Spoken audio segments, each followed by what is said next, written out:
I believe that I am the best person for the job of President of the United States.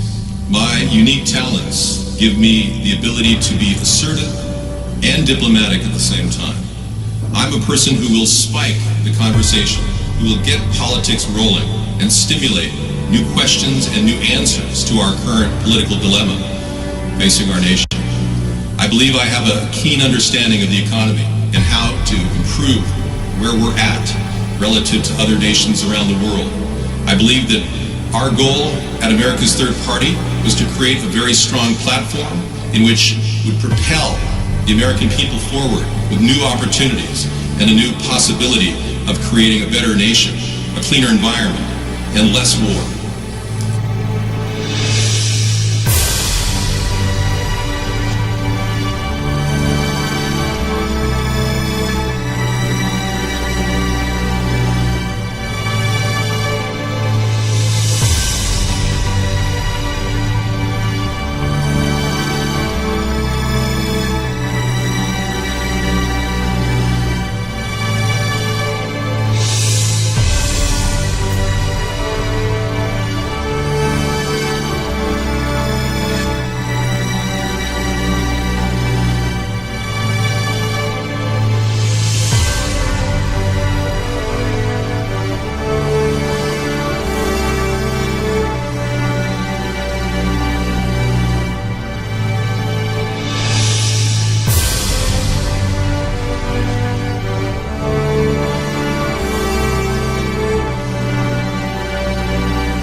Best person for the job of President of the United States.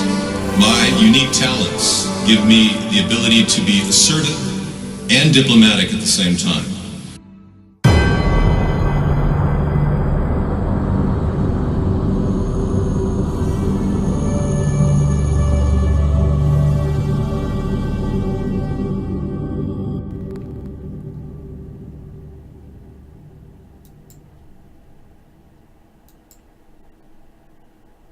Hi, welcome to America's Third Party. I'm David Sponheim, and this is our anti-war rally. Good evening. Brett Kavanaugh protests are starting all over the country. 100 arrests on Capitol Hill. People are gathering in numbers because of this atrocity of justice, travesty of justice. And this is our Western edition. We are going to begin with what appears to be the final countdown to a vote. Senate Republican leader Mitch McConnell has scheduled a preliminary vote on Brett Kavanaugh's Supreme Court nomination tomorrow, apparently confident he'll have the numbers for confirmation Saturday, even if that means the vice president breaks a tie.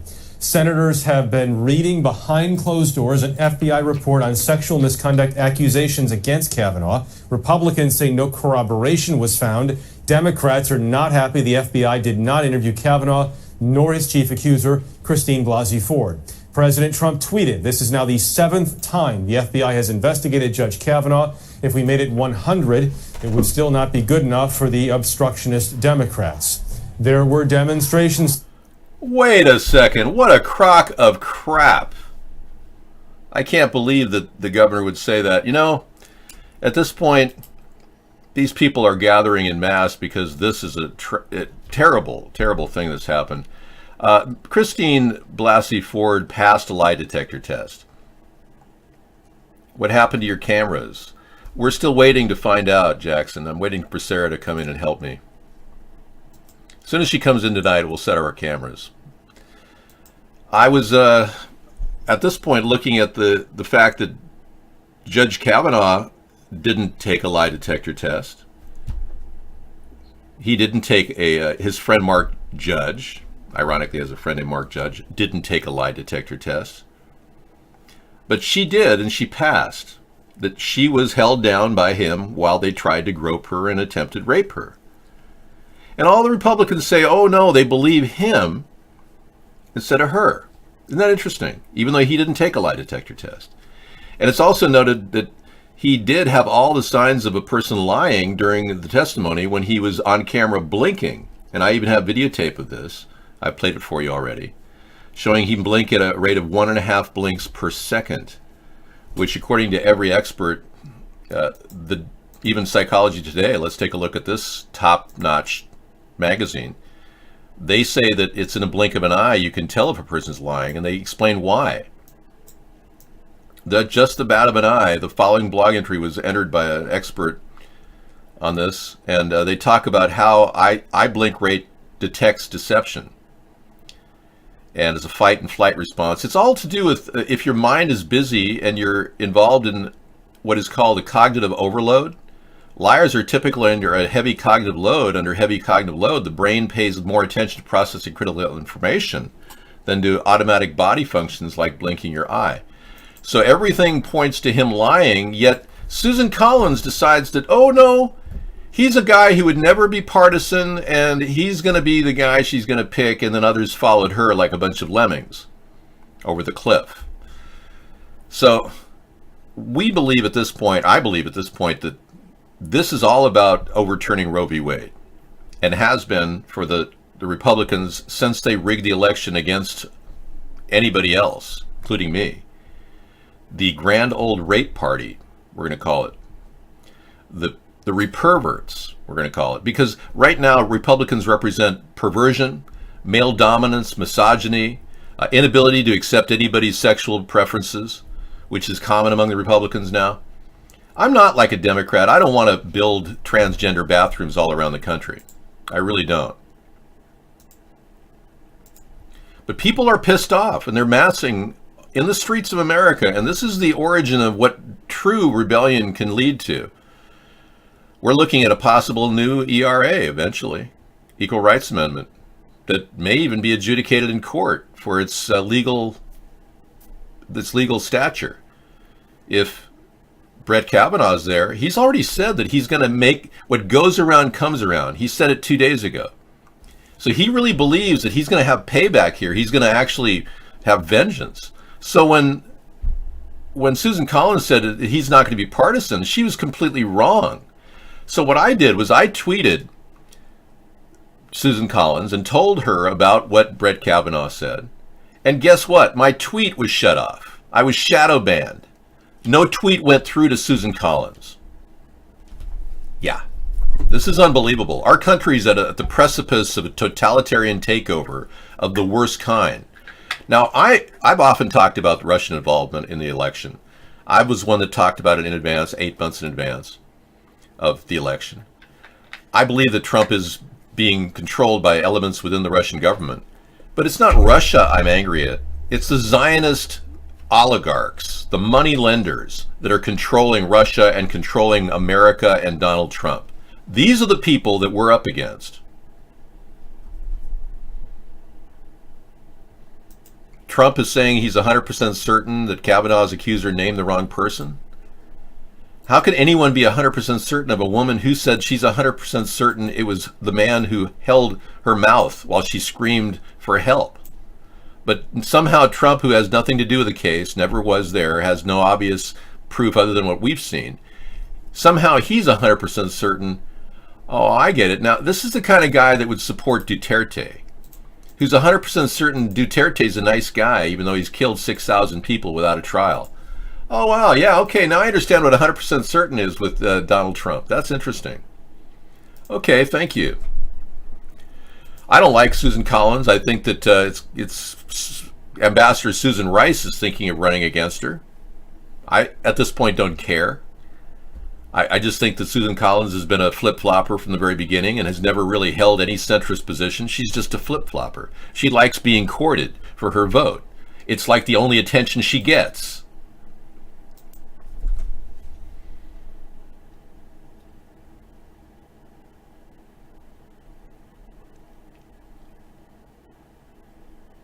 He said, "You will reap the whirlwind." Okay. He is paranoid. That's right. No, the Clintons aren't after Brett Kavanaugh. Brett Kavanaugh was the one who was the prosecuting attorney when Hillary Clinton and Bill Clinton ended up losing their best attorney, Vince Foster, to what appeared to be a homicide. Well, if they want to put me on the bench with Brett Kavanaugh, I would probably be the worst nightmare that they'd ever encounter in the back room. I'm not a violent person, but I'll write everything I can to rule everybody to agree with me. I will be the instrument of vocal opinions on every issue. I would gladly do that. Clarence Thomas has never written a single brief, not once. Well, the real problem I'm having with Brett Kavanaugh is not the fact that he's a drunk or the fact that he likes to load up all kinds of beer in his body. The real problem I'm having is the fact that he was the one in 2011 who ruled that foreign governments could fund American super PACs. That means countries like Russia could fund Donald Trump through super PAC money.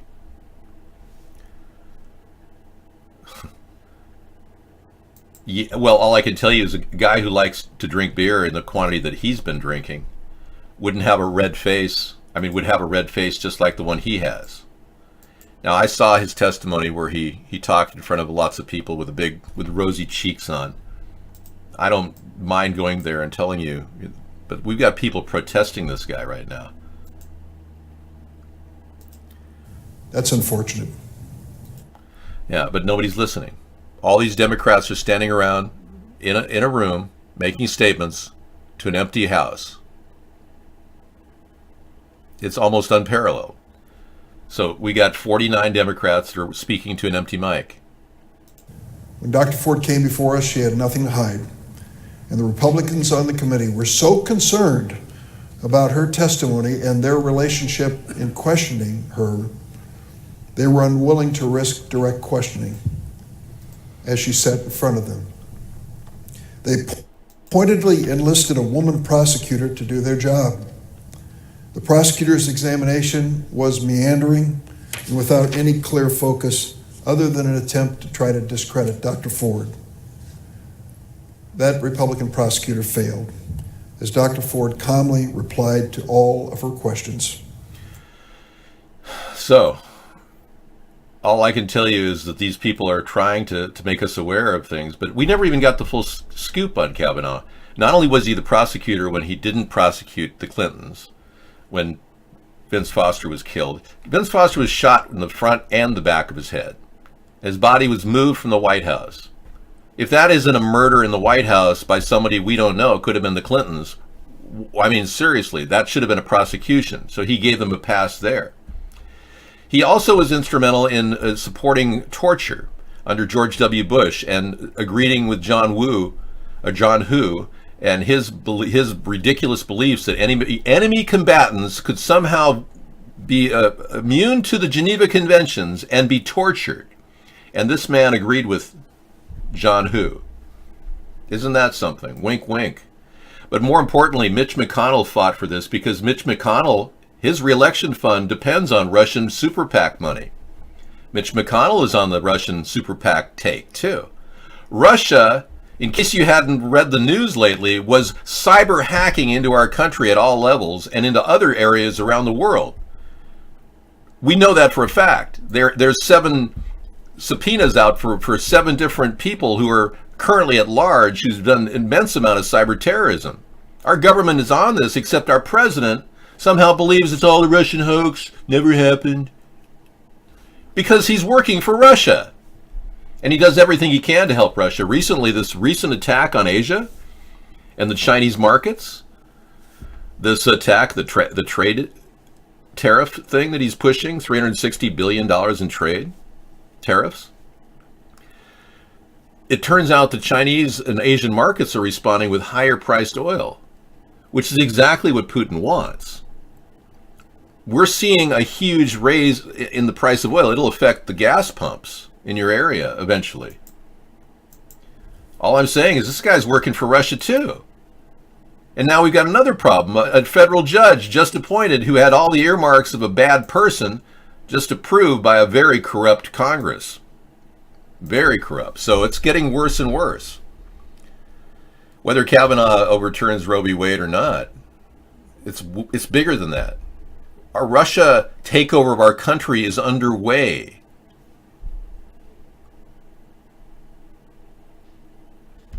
And apparently Senator Lisa Murkowski was the only Republican senator to vote against Brett Kavanaugh. Thank you, Lisa. Thank you. You've won some respect from me. I hope Sarah Palin doesn't run against you. Yes, Senator Lisa Murkowski did, in fact, vote against it. This is great. Thank you. She won some points with me. I've definitely got her on the horizon. And gas prices are at a 4-year high. Thank you, Guy Smiley. Tesla is having record sales. Electric cars are the future, but did you know that Tesla didn't beat the Cadillac in the newest autonomous driving Consumer Report study? They failed against Cadillac. Cadillac looks at your eye while you're driving, while it's driving your car, to know whether you're driving the car or not. And they love that interactivity. They found that very appealing. Tesla doesn't have that technology. It's kind of like an eye scanning technology. All right. They didn't win. They're stacking the Supreme Court after cheating with Russia's help in the Trump election. When you vote for a centrist party, you're voting to stop the corruption in the Democrats and the Republican Party at the same time. We're voting to say no to the traditional status quo of the past, and new ideas should be welcome, and the new discussions should be welcome, inviting the left and the right at the same time. Because you're all left and right, former, or maybe you're not former, maybe you're thinking about becoming a centrist supporter. I believe the Democrats could have killed Scalia. I have a very telling copy of an email from Podesta.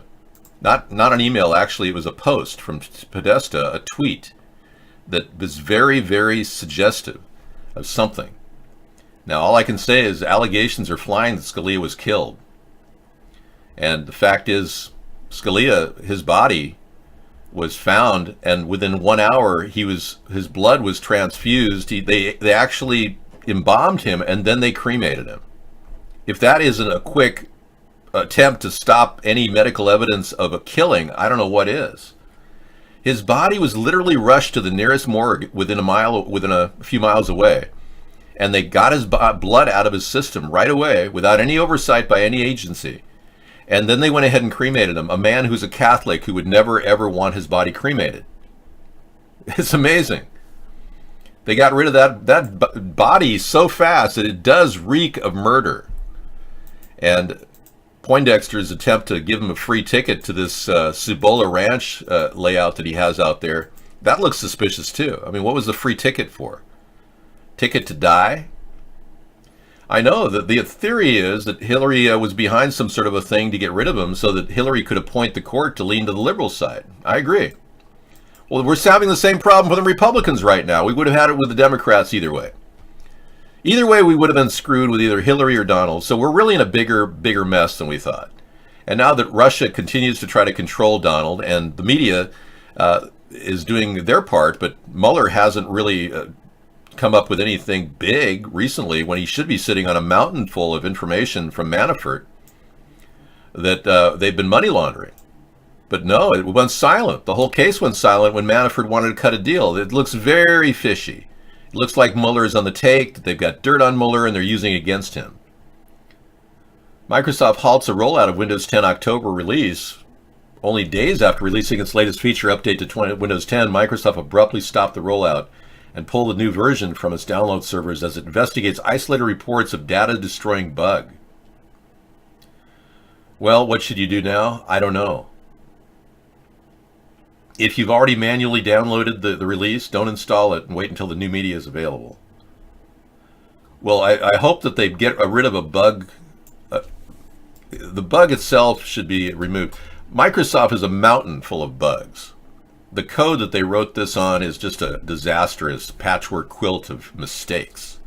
The only reason why Microsoft was successful is because hard drives became so cheap and so large so quickly. If they hadn't developed hard drive and RAM capability so fast, we wouldn't even be able to operate our mountain full of code on Windows. Well, no, a hairstylist doesn't come in and do my show. I'm a person who's just taken the next step with the hair thing because I know it matters to a lot of you. And it's part of what I do now. I just wash my hair in the morning and let it air dry and it's ready for action. I don't know, Rex. I mean, you can always roll back your system restore. That'll prevent an update. That's one option. I think system restore does roll it back to previous updates. So just do a system restore. That's the simplest workaround.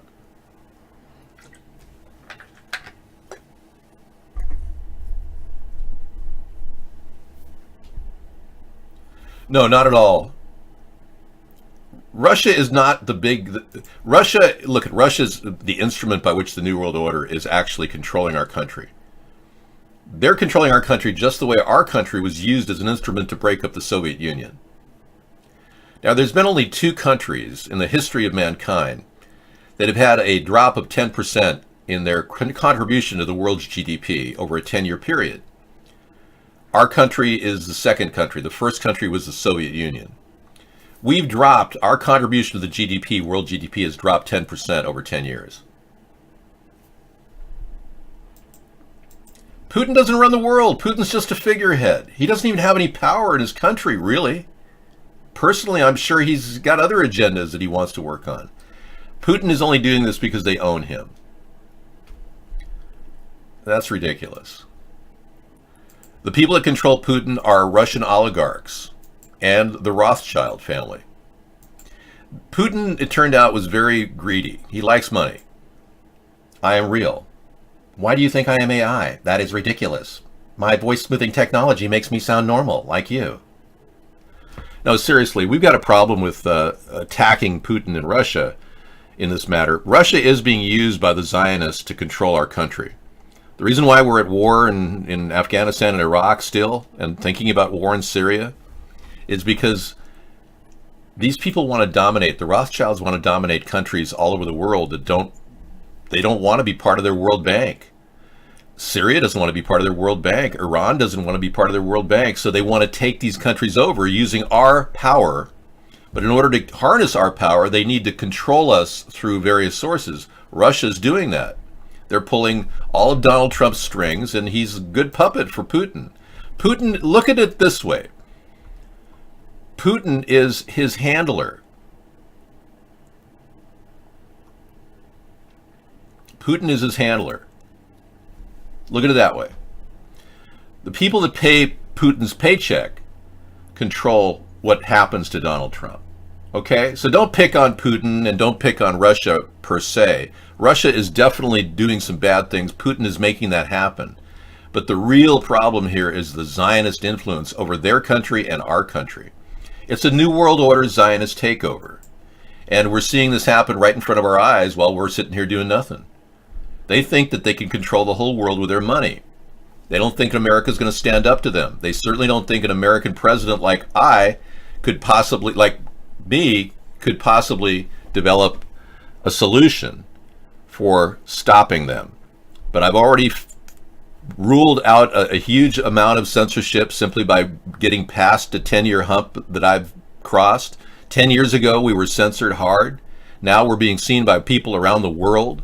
We've made some major progress that we could never have done without your help. And this has been a huge bridge past what they thought I could do. We're actually way ahead of them in a chess game right now. I'm actually moving, almost circumnavigating their little nest egg they call the New World Order.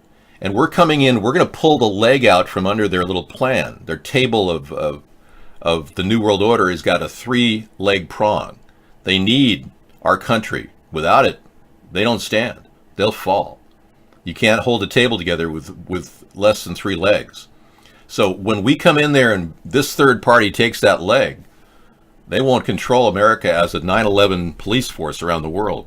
We will no longer be their puppet or their little, I guess, henchman or whatever the heck you want to call it, because our country's been blamed for a lot of things.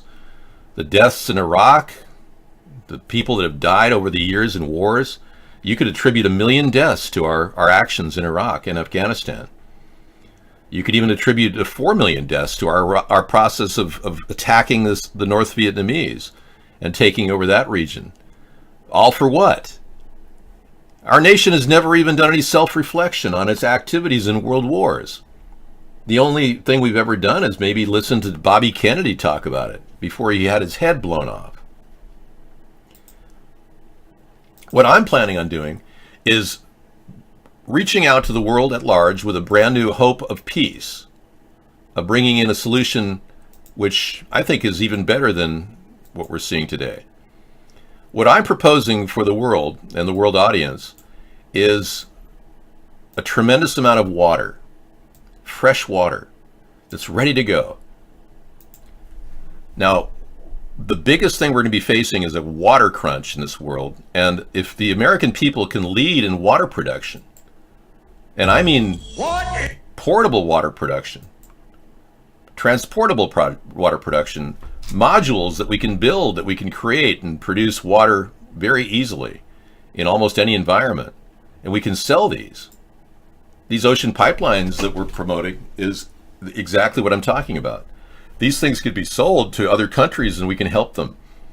We can even give them the technology or the rights, the licensing to build these themselves, free of charge, as a goodwill gesture. But bringing water to the world will automatically begin to assuage any hostilities that we have around the world. Because most hostilities, even sectarian violence, is attributed originally to water rights and the control of water. So the more we as humans produce water, the less strife we will have, and the more likely things will work together as a world planned for greater good. Well, Donald Rumsfeld is a very dark creature of the 9/11 attack. He actually said one day before the 9/11 attack that the Pentagon was $2.3 trillion in debt.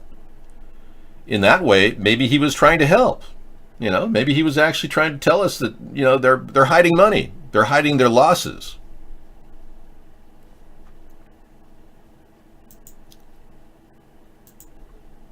What I'm saying is that you, along with many of your other Trump-tard friends, just stood there and ignored a very serious problem. Now, I'm not Dana Carvey, and although I would look a lot like Dana Carvey if I were to do his face, but I'm not. But you're making light of this whole thing like it's some big joke, and you think that she is a liar, even though she clearly passed a lie detector test, whereas Brett didn't even take one. So I think that maybe you should start acting right and start treating this woman with a little respect. Okay? That would be really good. Yeah.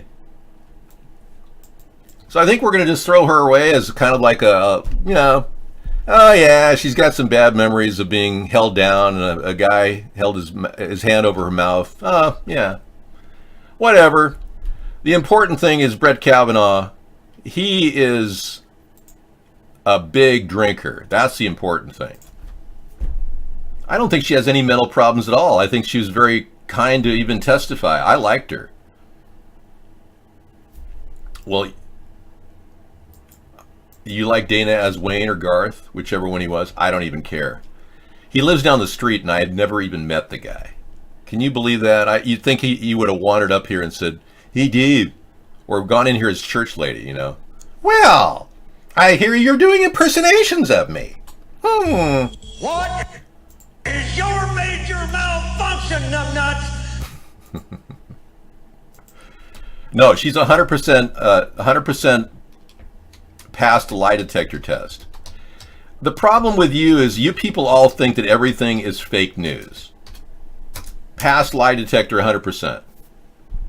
There's nothing lying about the person who passes a lie detector test with 100%. This guy never took a lie detector test. This guy really likes to drink beer, and can you blame him when you think about it? We drank beer. She had one beer at the party and had beers with, and having some beers with friends, or just to meet up and have some beers. Drinking beer, which I gladly do. I like beer. For that. I like beer. I don't know if you do. Okay. Do you like beer, Senator, or not? What do you like to drink? Next one is Senator. See that rosacea on his face? That comes from drinking lots of beer. You see the capsule, all of the capillaries in your face start to flare up and get these rosy cheeks when you're a big beer drinker. Actually, when you're an alcoholic, that's what happens. Okay, yeah, we found out that What is your major malfunction, numbnuts? Yeah, we found out that he likes to drink beer. That's all we really found out. So while you guys were talking about beer and this woman that claims she was raped, our country and the House of Representatives passed a $3.8 trillion tax break for the rich. While you guys were talking about the Brett Kavanaugh thing the past week, the House passed a $3.8 trillion tax break over 10 years for the rich, meaning our country will be broke in 10 years. We already are broke. We're borrowing $500 billion every 6 months to keep it going. Senator, what do you like? Judge, have In you? any event, we drank beer and still do. So whatever. I think you've probably had beers, Senator, and so. So you're saying there's never been a case where you drank so much that you didn't remember what happened the night before or part of what happened? That's you're asking about. Yeah, blackout. I don't know. Have you? Okay, so he doesn't know if he's had a blackout. He said, I don't know, have you? He turned it on her. So he says he didn't know. So if he doesn't know he's had a blackout, isn't that indicative of an alcoholic who's fallen over drunk, sloppy drunk numerous times?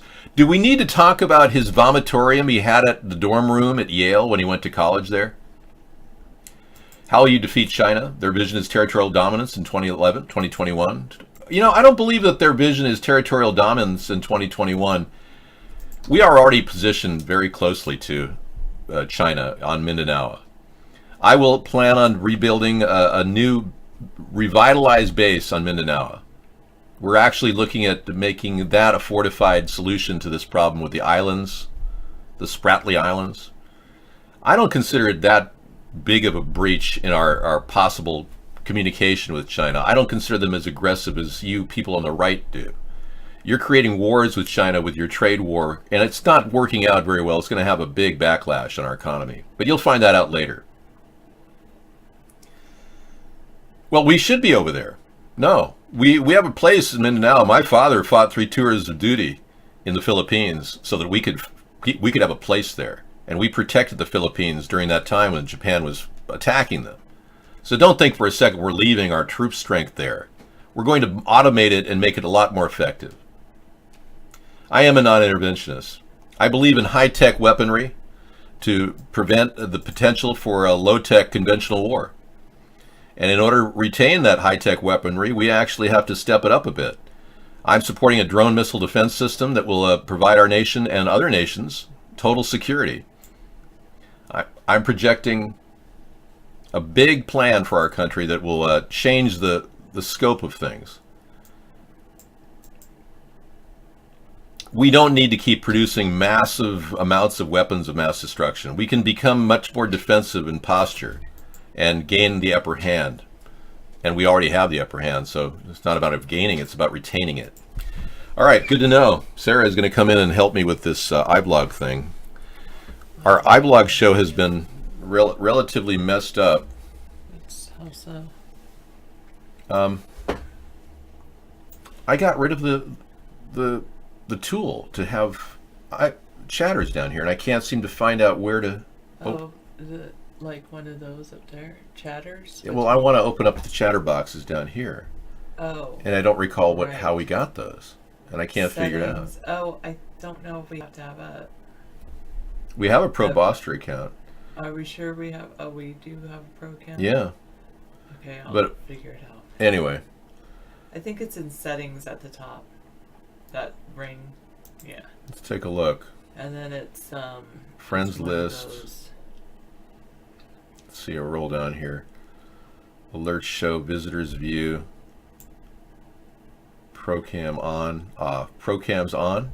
Yeah, that's what it is. Okay, she did it. Thank you. Sarah helped me with this. No, David did it. Well, I just had a mental issue with the board at iBlog. Okay, you guys are up and running. Thanks, Jackson. I know you wanted to come in and chat. I don't care who Hillary would have appointed. She's not the point. We're talking about a man who's probably going to push for Roe v. Wade to be overturned because he didn't want to side on it at all. We would have had a big problem with Hillary. I agree with you guys. I'm not all against everybody who wants to, support the right to life. but you're taking away a woman's right to choose. And that's not cool. That was hard fought, and that's something that's prevented a lot of back alley abortion clinics from killing women. And it also has protected you and your family from crime. Because if Roe v. Wade had not passed in 73, we would be looking at a huge population of over 60 million more people, and many of them would have been criminals. They say that crime dropped 45% because of Roe v. Wade. I want you pro-lifers to realize that. Now, I'm not in favor of hurting babies who are past a first trimester. I would like a first trimester law. Sure, you might want to. Bless you. A first trimester law would be in order, and I'm more than willing to work with the pro-lifers on that issue. But states should have choice. It's the 10th Amendment issue. Bingo. Yeah, and if the Republicans are so much against abortion, how do they feel about people in the streets of America collecting welfare? They're the ones that complain about welfare. Well, how do you think we deal with a huge population of 60 million more people who don't have a job right now? You need to start thinking about the pro-life issue. I'm asking all of you to realize that we need some sort of a compromise.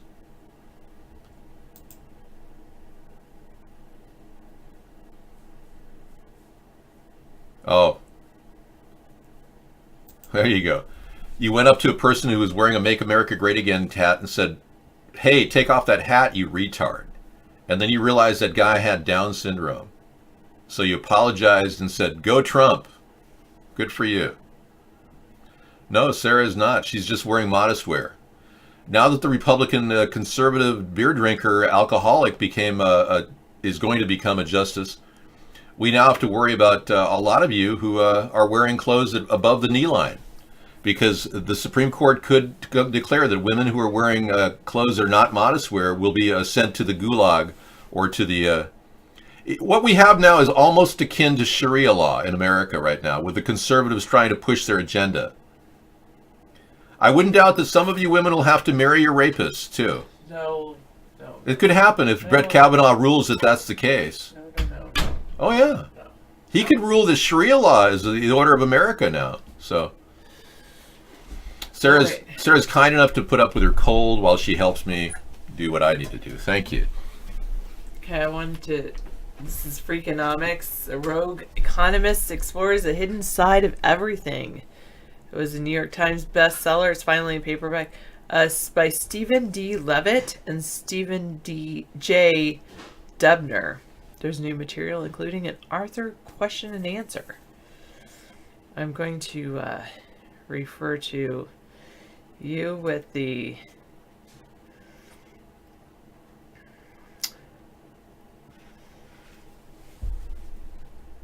introduction. Howdy 360. Anyone living in the United States in the early 1990s and paying even a whisper of attention to the nightly news or a daily paper could be forgiven for having been scared out of his skin. The culprit was crime.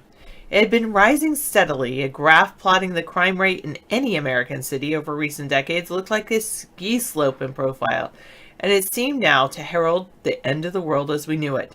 Death by gunfire, intentional and otherwise, had become commonplace. So too had carjacking and crack dealing, robbery and rape.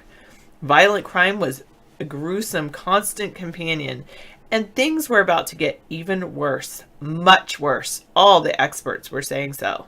The cause was a so-called super predator. For a time, he was everywhere, glowering from the cover of news weeklies, swaggering his way through foot-thick government reports. He was a scrawny, big city teenager with a cheap gun in his hand and nothing in his heart but ruthlessness. There were thousands out there just like him, and we were told a generation of killers about to hurl the country into deep chaos. In 1995, the criminologist James Allen Fox wrote a report for the U.S. Attorney General that grimly detailed the coming spike in murders by teenagers. Fox proposed optimistic and pessimistic scenarios. In the optimistic scenario, he believed the rate of teen homicides would rise another 15% over the next decade. In the pessimistic scenario, it would be more than double.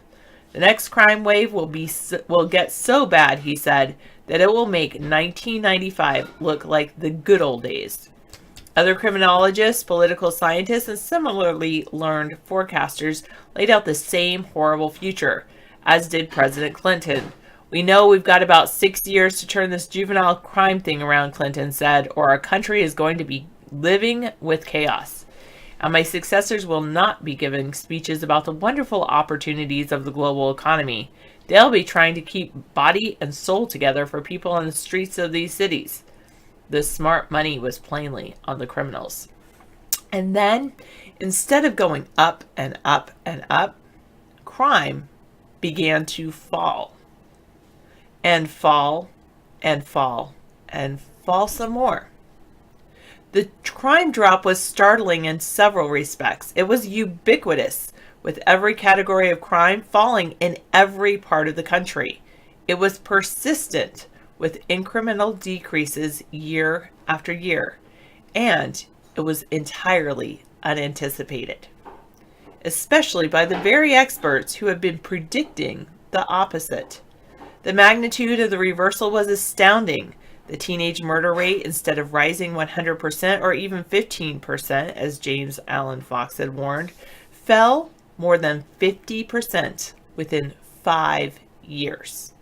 By 2000, the overall murder rate in the United States had dropped to its lowest level in 35 years. So had the rate of just about every other sort of crime, from assault to car theft.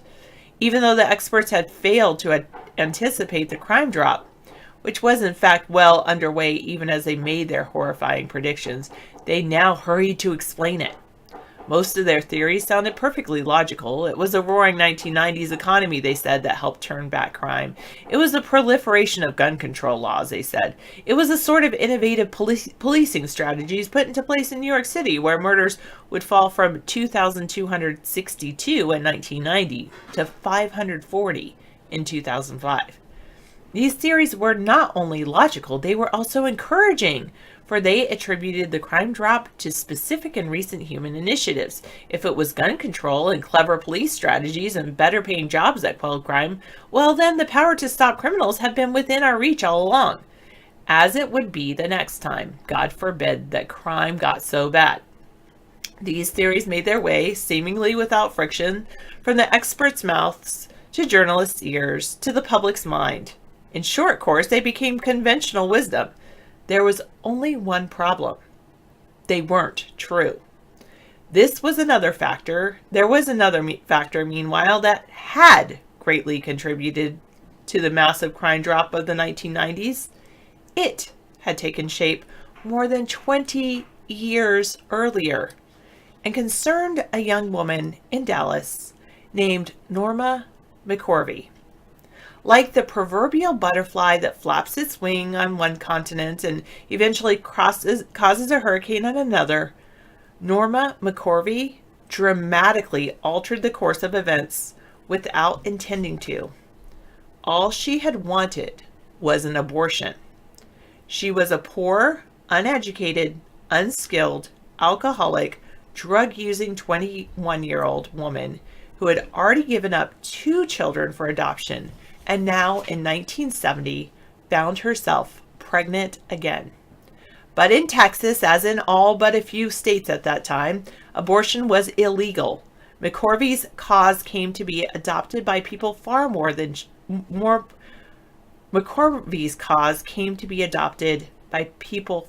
powerful than she. They made her the lead plaintiff in a class action lawsuit seeking to legalize abortion. The defendant was Henry Wade, the Dallas County District Attorney. The case ultimately made its way to the U.S. Supreme Court, by which time McCorvey's name had been disguised as Jane Roe. On January 22nd, 1973, the court ruled in favor of Ms. Roe, allowing legalized abortion throughout the United States. By this time, of course, it was far too late for Mrs. McCorvey Roe to have her abortion. She had given birth and put the child up for adoption. Years later, she would renounce her allegiance to legalized abortion, and she actually became a pro-life activist.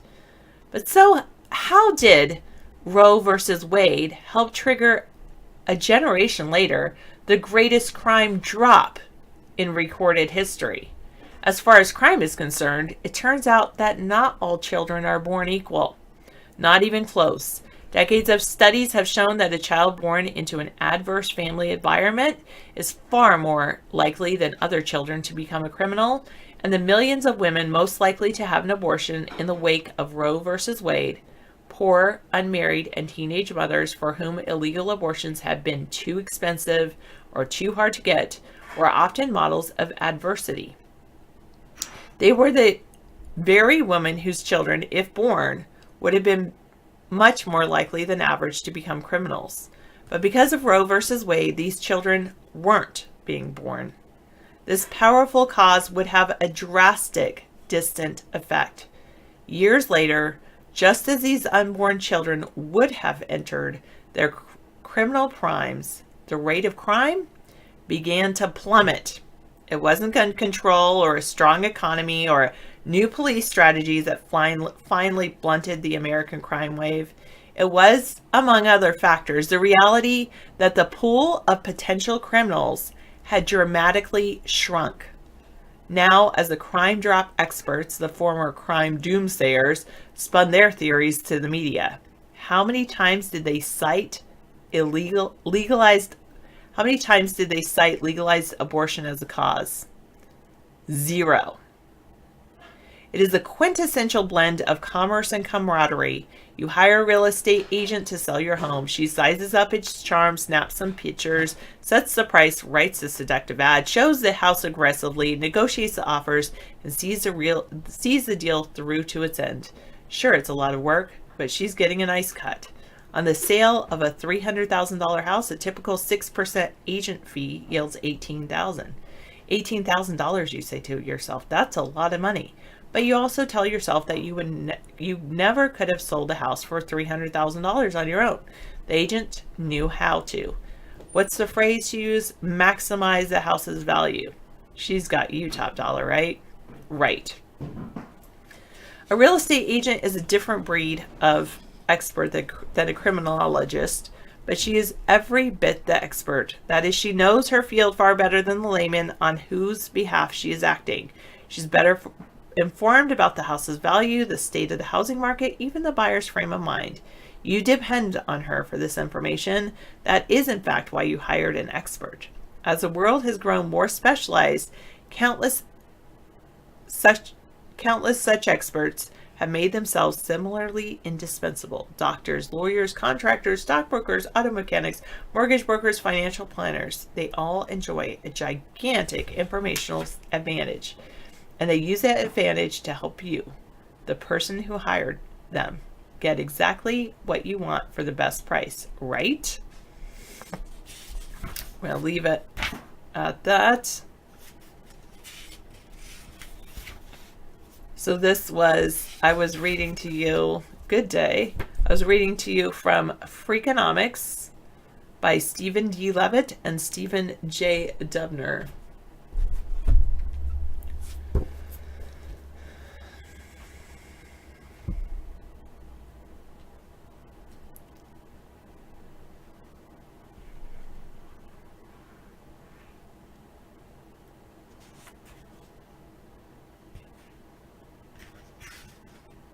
I don't think that's going to happen, Newman. As Susan Collins says, Alfred Newman over at, or a user calling himself Alfred E. Newman over at our iVlog show, claims that he says Sarah Get Over It Kavanaugh will end legalized abortion. And I don't think that's the case. As Susan Collins said, that, people have been saying that, have been trying to get in justices who think they will legalize abortion, and that hasn't happened since the 1973 vote. That case, that hasn't happened.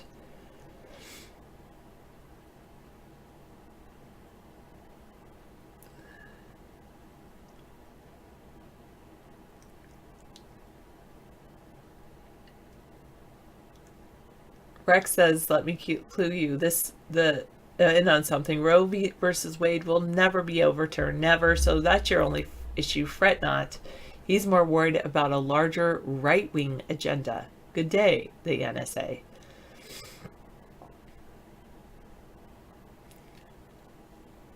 What would you like to talk about? Nuki Okuki Kuki Nuki Okuki.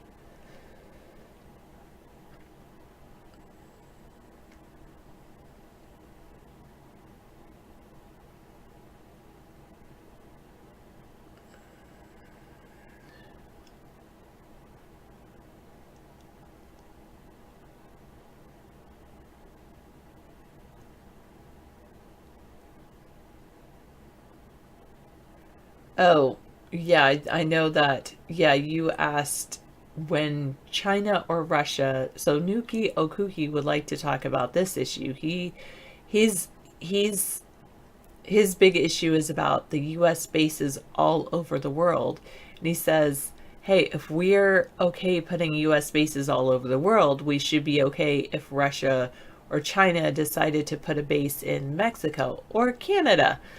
And I would say that you have a very good point, and I think that we should have less bases all over the world.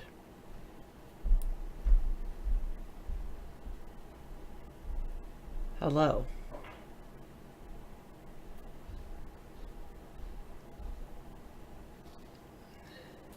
Pedro's half-brother wants to talk about Medicare. He has a problem.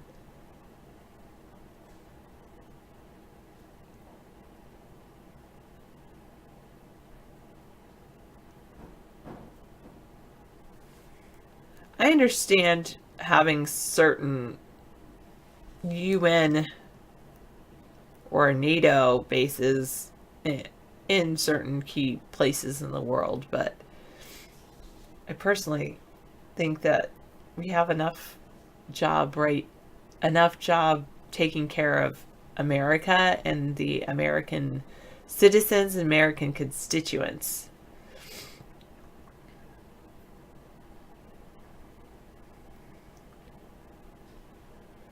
Okay, bingo.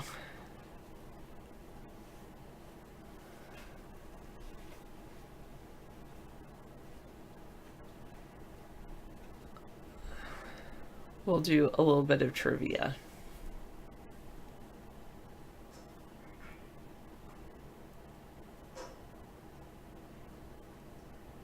Really? They don't know that, Nuki? They should know that. I mean, I think that there is this issue of empathy. There is this issue when it comes to the world, and that leads to war, is this issue of us versus them.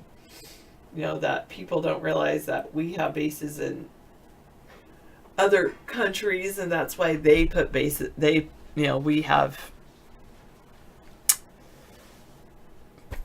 American exceptionalism, this whole ethnocentrism and things like that.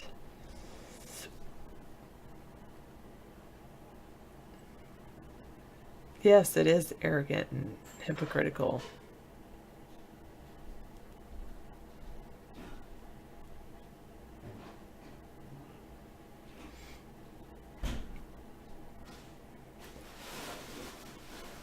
All right, moving on. Let's go on to life science, since we're talking about life. We're on the letter I. Yes, yesterday I believe we left off with in vitro. No, I think we did in vivo.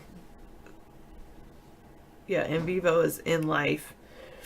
In nature, literally in life. In vivo conditions are distinguished from those that might exist only in a laboratory. In vitro is in the laboratory, which means in glass. Instinct is behavior that's not learned but passed between generations by heredity.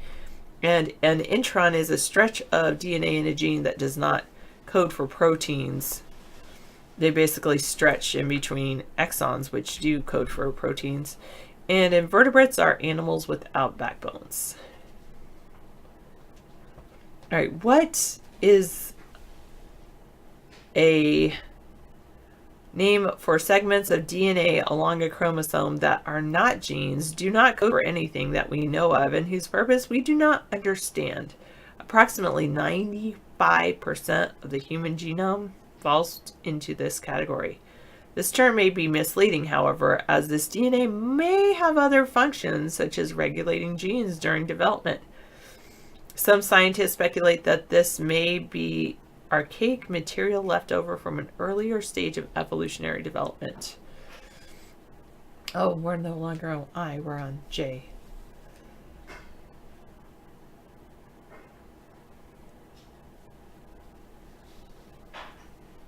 The answer is junk DNA. Junk DNA. All right, now on the letter K. What is the complete set of chromosomes that constitute the entire genome of a species? The human one contains 46 chromosomes, 23 from each parent. This set is contained in the nucleus of almost every cell in the body.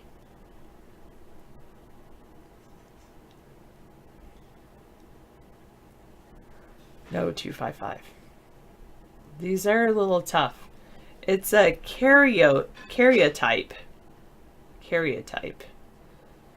K-A-R-Y-O type.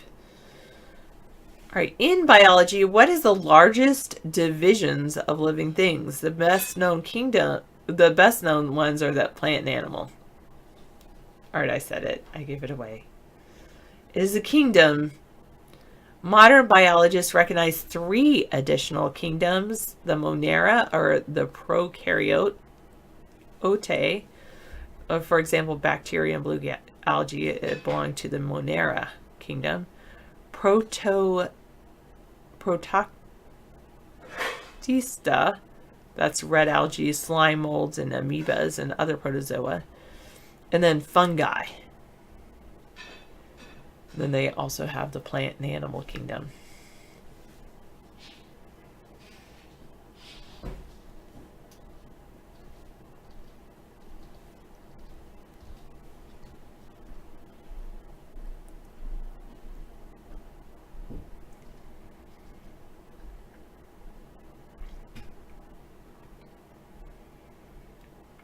That's funny, Jed's feet. No, I haven't seen that.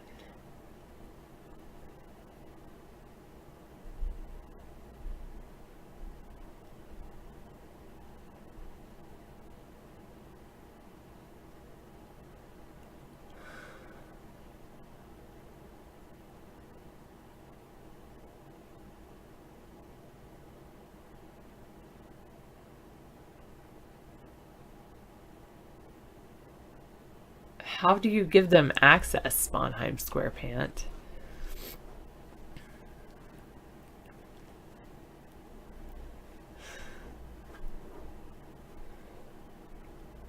All right, on to the letter L.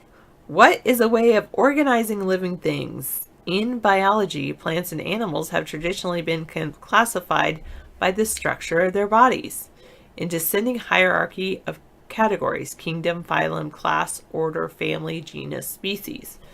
For example, human beings are classified as belonging to the animal kingdom, the phylum of chordates, the class of mammals, the order of primates, the genus Homo, and the species Sapiens.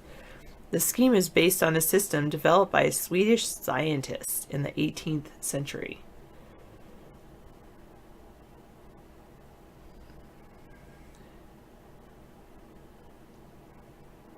A quick way to lower your blood pressure: drink lots of water and do some exercise. I don't know. Actually, I'm not a doctor, so that's just what I would try.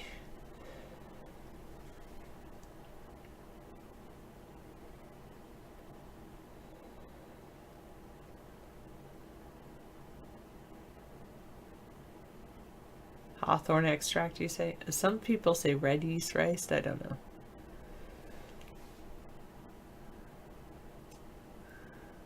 Okay, so the question is, what is that what is that sorting, organizing system called? Does anybody know? Probably not. There's a debate among among scientists about whether the traditional classification system should be retained.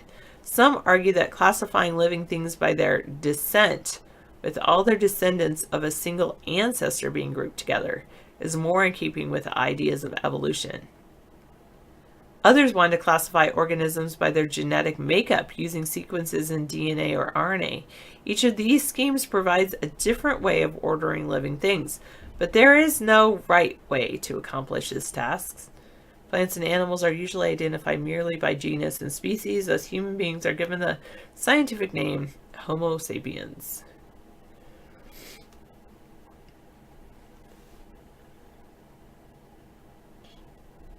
All right, no one has it. Oh, you're so close, 783. I think the word lineage comes from this person's name. Who was the Swedish biologist of the 18th century who originated our present scheme of classification of living things? He started the standard scientific practice of referring to animals and plants by genus and species, whereby, for example, people are Homo sapiens and sugar maple trees are Acer saccharum.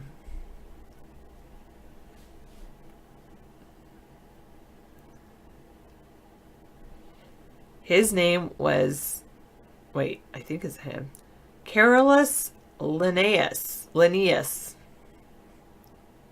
Correct, 783. And yes, it was called Linnean classification. And I wonder, maybe the word lineage comes from Linnean.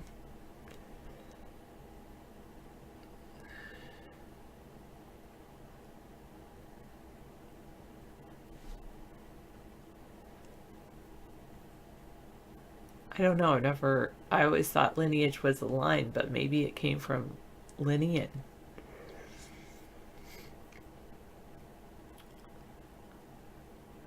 What is a group of organic molecules that includes fats, oils, and waxes? They do not dissolve in water. In animals, including humans, these store energy and form parts of cell structures, such as cell membranes. Correct again, 783. Yes, Rex has it.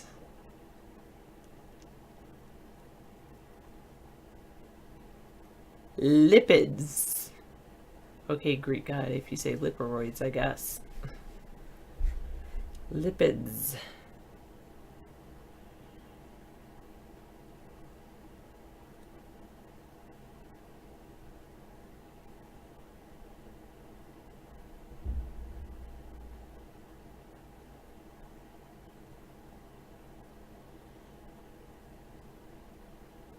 All right. What is... I don't know, Juice Banner. What is a class of vertebrates that are characterized by the production of milk by the females, and in most cases by having a hairy body covering? Most of these give live birth to their young. Human beings belong to this class. Hello, Veronica. Correct, Rex.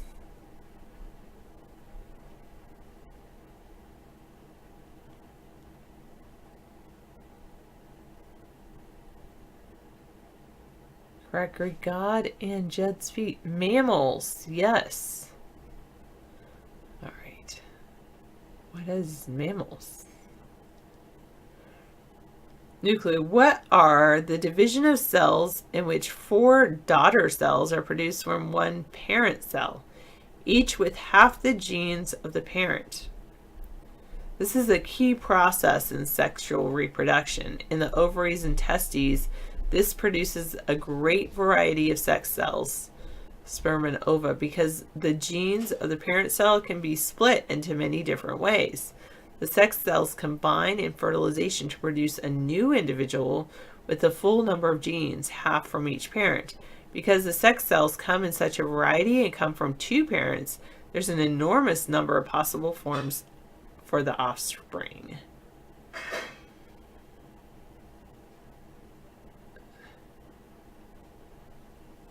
(783) got it. That's the other type of that's the other type of cell division, Rex. This one is meiosis. MEIOSIS. Basically the creation of division of cells into sex cells. 4 daughter cells. Each of them have half the genes of the parents. Huh. Meiosis.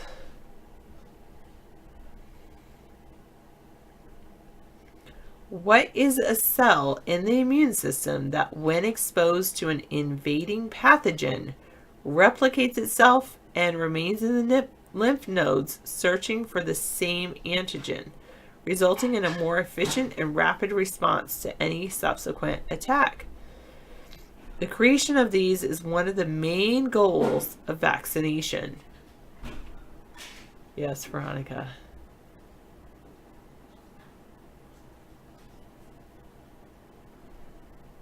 We're on the letter M. I mean, you guys are right in a way, the white cells, the antibodies, but it's actually really, it's an interesting cell.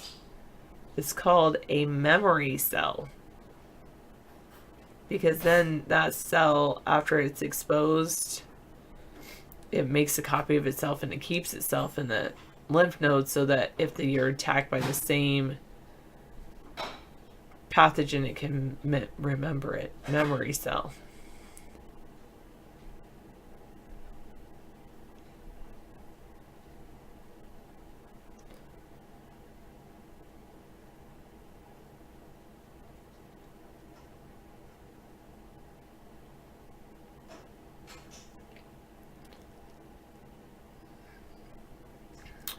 Who was an Australian biologist and monk of the 19th century.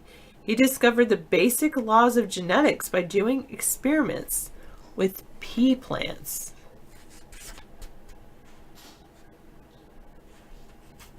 Correct, 783. Okay, Rex, but you don't have the spelling right, but okay, I understand what you're saying. Mendel, Gregor Mendel, Mendel, Mendel, Gregor Mendel.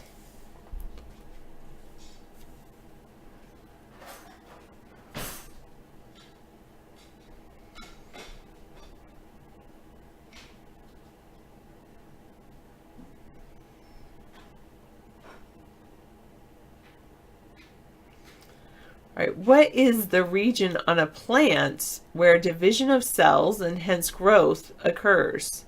Usually these are found in the shoots and root tips and places where branches meet the stem. In trees, growth occurs in the cambium, the layer just beneath the bark.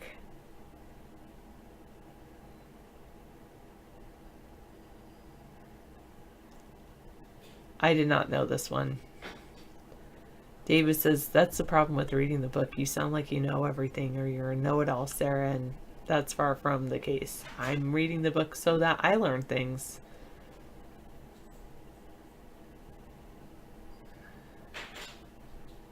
Yes, 783, you are right. Meristem. You wrote meristemic? Correct, meristem. Region of plant where division of cells and growth occurs. Nice. All right, what is the total of the chemical reactions that maintain the life of a living thing? In humans, this is related to the intake and use of food. Persons with, when they have a high one of these, can eat more without gaining weight.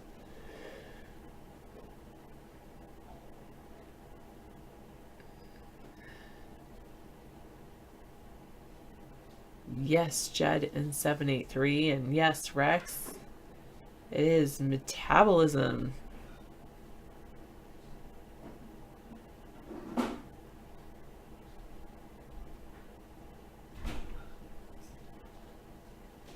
Are you like a gnome?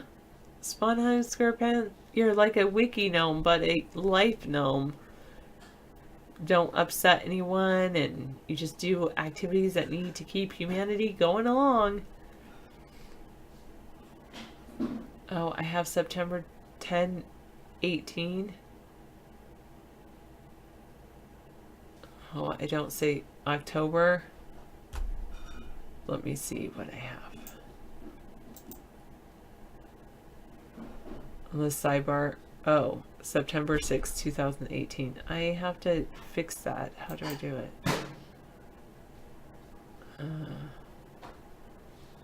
Hi, Xander. You need to talk to me one-on-one. How do you want to go about doing that? I guess the best way is to go on maybe iVlog and send me an IM message. I don't know if I get all my IMs, but that's probably the best way if you want to talk to me one-on-one. Xander. Alright, let me see.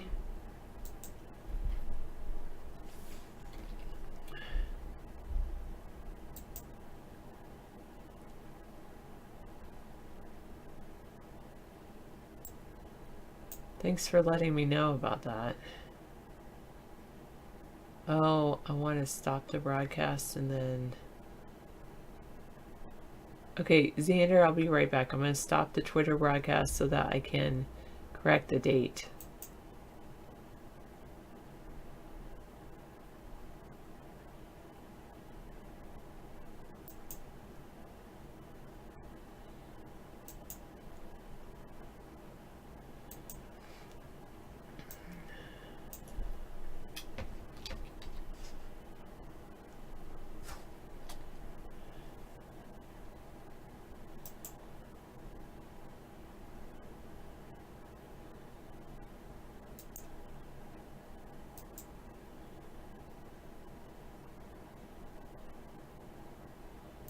I don't know how that does that.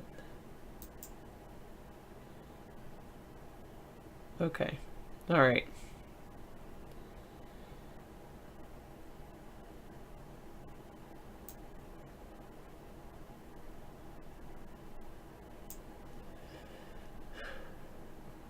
Welcome, Matt.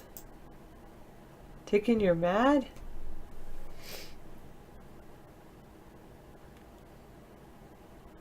Are you mad about Kavanaugh? Mad about the world? Mad at me?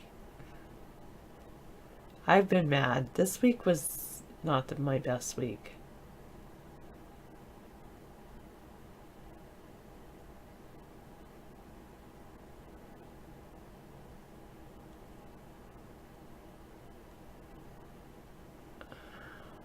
I don't recall that, Pro Troller.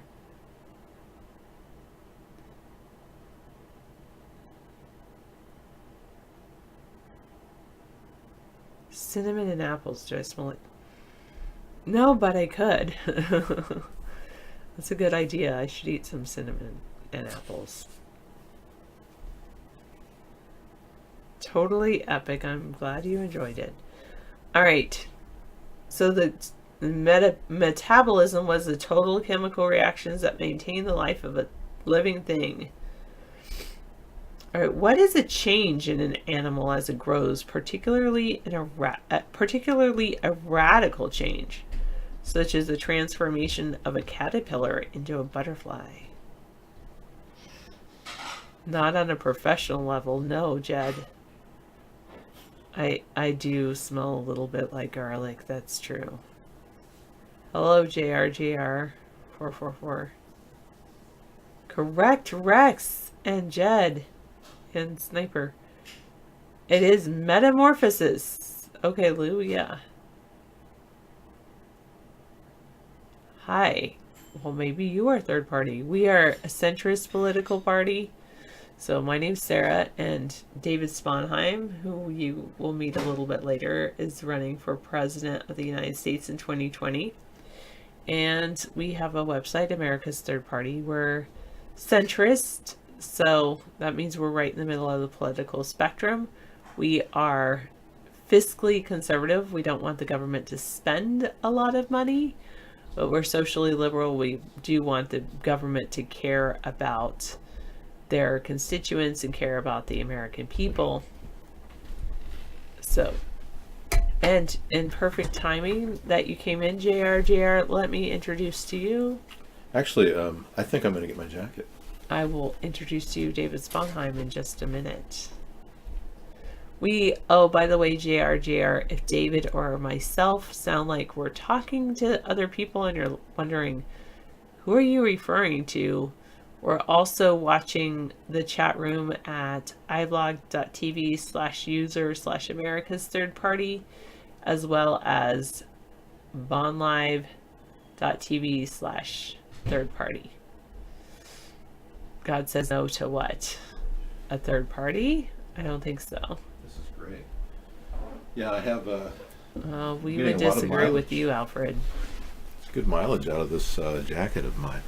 The ones I got at the thrift store that came from George, the George brand. I like Yeah, this. you like it? Yeah, it's snappy. It's easy to fit. This is David Sponheim. Hi, hello, welcome, RJ, JR. JR. Junior, I don't know. Wow, so we have an actual live viewer at Periscope. That's great.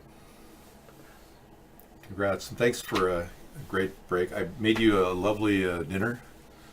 Hello. Okay, yes, thank you. Today you're having baked potato, a half-baked potato with green peas, shrimp, and organic ground beef Wow. with onions and mushrooms. Thank you so much. Sure. Enjoy. Help yourself. And peas, of course. Yeah. Okay, if you think so.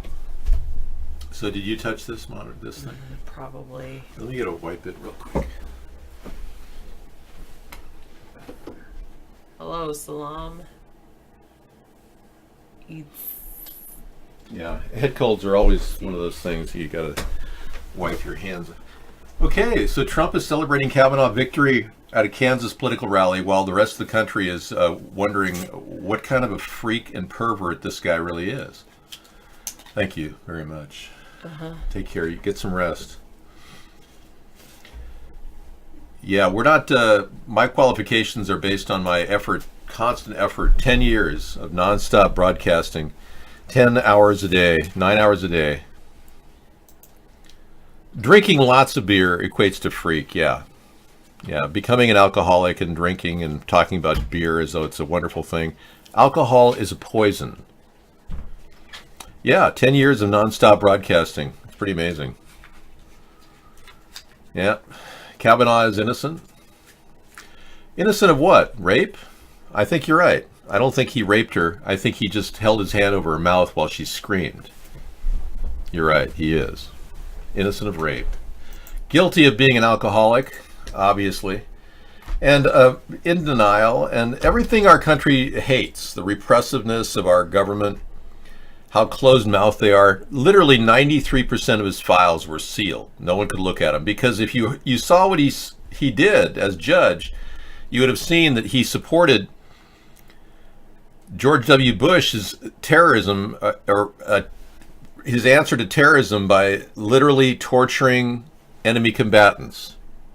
George W. Bush tortured enemy combatants, and Judge Kavanaugh was the reason that was legal at the time. So, and you could be considered an enemy combatant. Anybody in America could be seen as an enemy combatant under that terminology. So he could rule in favor of telling women to have their dresses have to be a certain, distance above their feet. Any woman caught with a dress above 8 inches of her leg would be probably arrested under this new. This kind of guy could push all kinds of right-wing things. Any number of potential problems could happen because of him. Most likely Roe v. Wade will be at least looked at. I'm not going to throw the Roe v. Wade out with some corrupt judge. And there's still a possibility we could impeach him. Yeah. He was in favor of torture, yeah, and rendition. Torture and rendition of enemy combatants. And he said in his rulings that these people weren't protected by the Geneva Convention. Now, the Geneva Conventions, all three of them, were designed to protect people, anybody who is in a wartime situation, from being mistreated and to have decent basics, water, food, and even a chance to communicate. He's going to roll out political persecution. They could round all registered Democrats and haul. Yeah, the problem is he's not going to get that past Sonia Sotomayor or Elena Kagan, but he could roll it out along with Gorsuch. Now remember, Gorsuch was involved in a club called Fascism Forever. So these people who are corporate elitists and basically the cronies of the elitists, like Kavanaugh, the guy who would do anything for money to get season tickets to national baseball for his friends, people like that are very viable. And it looks like he'll do anything for money. So they paid off his bills, 200,000 of them last year. He had a $200,000 debt from the national baseball tickets that he bought for his friends. And apparently nobody knows who paid those bills off. So that wasn't in the FBI report. The FBI didn't interview anybody. There were people that said they saw him at that party, but they couldn't get through. They were kept from actually making a phone call to the FBI. They wouldn't return their calls. So this has been a complete travesty of justice. And the atrocities being committed by these cronies who are been planted by the Russians in our government now are pushing us closer to a totalitarian fascist state, which will ultimately serve the New World Order, and we will no longer be a country soon. I'm sorry to say. But you Republicans didn't understand that, and now we're going down that road, which is heading toward the destruction of all of our freedoms, individuality. Anything you once held dear to you as America will now be ripped us under by a corrupt group of crony judges. No, I didn't do the MMA fight. It looked racist to me. The blonde guy against the Caucasian looked a little racist. Tater Hop is in watching, hanging out. Tater Hop over at iBlog. David, you've been streaming? No. Okay. No, phony. Melania Trump reveals she's confiscated Donald's phone. No phony for him. We've got a phone. She actually said to a person casually talking to him in Africa, apparently she has to go to Africa to speak out. She said that she sometimes gets the phone from her husband if she doesn't like what he's tweeting. Let's take a look.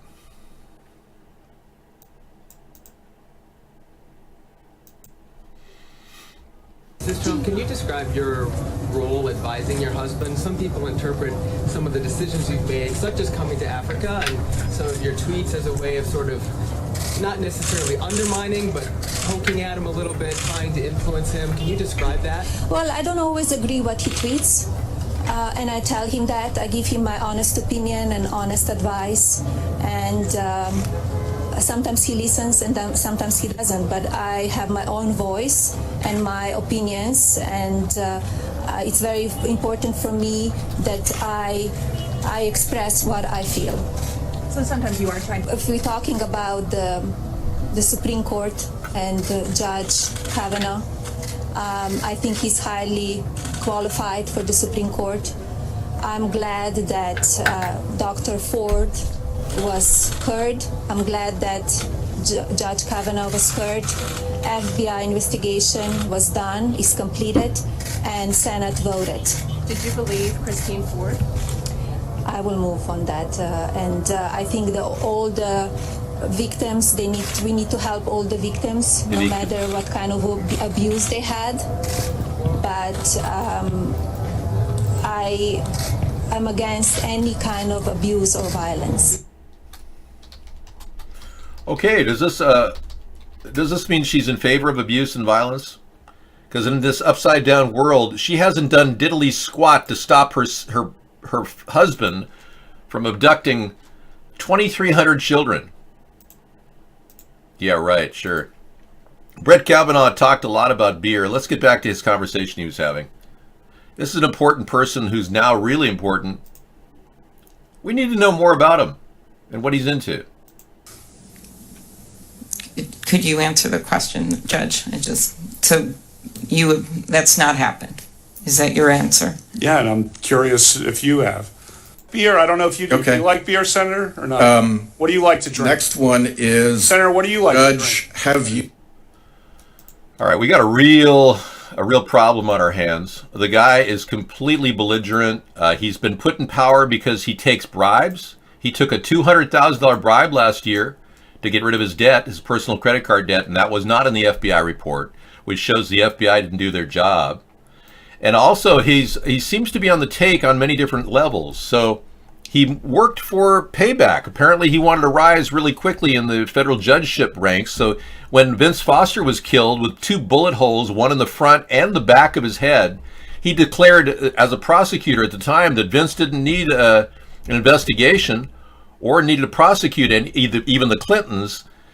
He claimed that Vince had killed himself with a bullet hole in the front of his head and a bullet hole in the back of his head. In the memory of Vince Foster and the atrocities being committed by the Clintons, we have to look at that possibility that this guy has been corrupt and dirty, and the 2 parties have been protecting him for years. So of course they're going to ratify him, no matter how dirty he is, or how many women he held down, or if he bothered to even talk about his illegal activities over the past few years. Yeah, we didn't get that. We didn't even get a lie detector test out of Brett Kavanaugh. But we got one out of a wonderful woman who has dedicated her efforts to putting together the truth. And that was amazing that Christine Blasey Ford went out of her way to do that. And of course, she did make a little bit of money on GoFundMe. I think $528,000 she made for her time. That'll cover the fact that she won't be able to actually work as a professor in any public area without a bodyguard next to her now, because some of you right-wing psychos want to kill her, have threatened her life. No, that had nothing to do with anything, did it?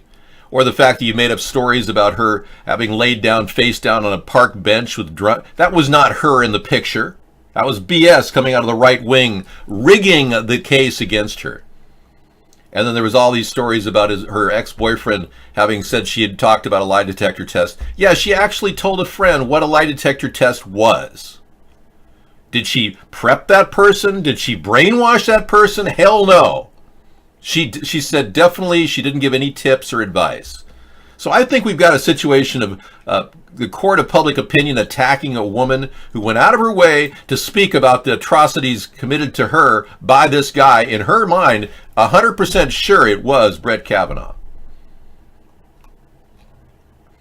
Now, if you saw this guy sitting on top of you with his drunken breath going, "Oh, come on, baby. You want to feel good. I'm going to give it to you, honey." And he's grabbing her crotch. And then she says, "No, no, no, no, no." And then he puts his hand over her mouth and she's going, Can you imagine how traumatizing that would be? Anybody? Have you ever had that done to you? Press 1 if you've been raped here in the show. Anybody? You can press 1, it won't hurt. I mean, it's not like you're revealing anything superior, but many of you hold these rape experiences very private. Oh, good. Nobody's been raped in our show. Excellent. I take her word for it. Lulz Junkie, Snuck Dog, raped. People have been raped. Thank you so much for sharing. Yeah.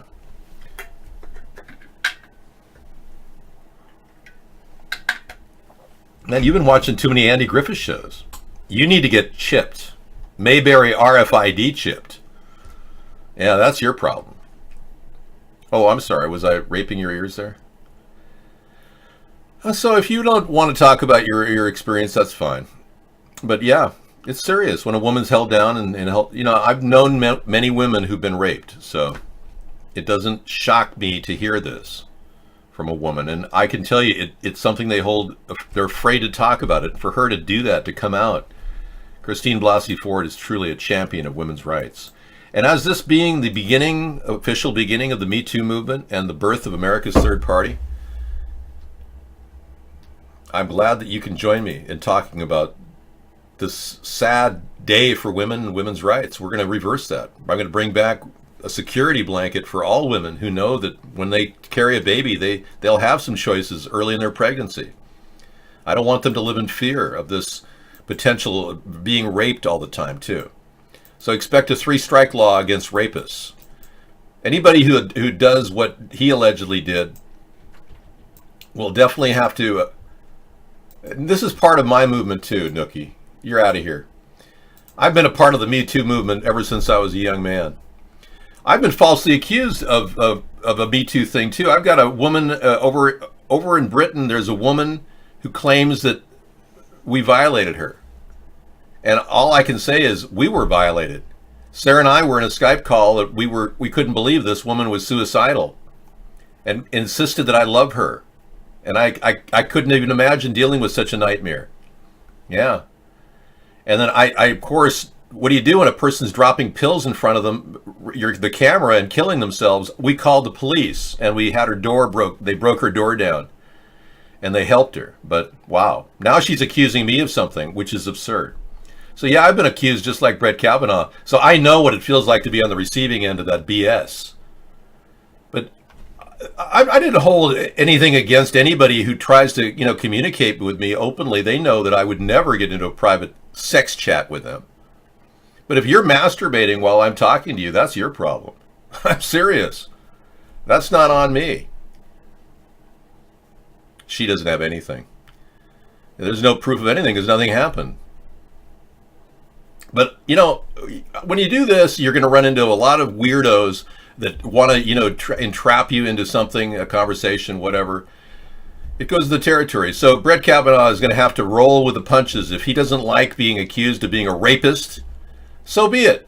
He's just going to have to be his own person. But this quid pro quo thing he just said, that's not cool. He said there's going to be quid pro quo, basically what goes around comes around, which is not nonpartisan. It's quite partisan in every way. No, never happened. And unfortunately, you guys who are pushing this BS will actually be banned and muted in our show. I can't have a discussion going on about some woman that attempted suicide right in front of me. It's ridiculous. I had no idea. She said she was our greatest supporter overseas. I was shocked. I've never been more violated in my life.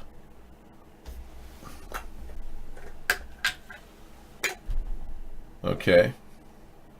Breitbart has something. Christine Blasey Ford ally Monica McLean pressured Leland Kaiser to change denial of Brett Kavanaugh assault. Wow.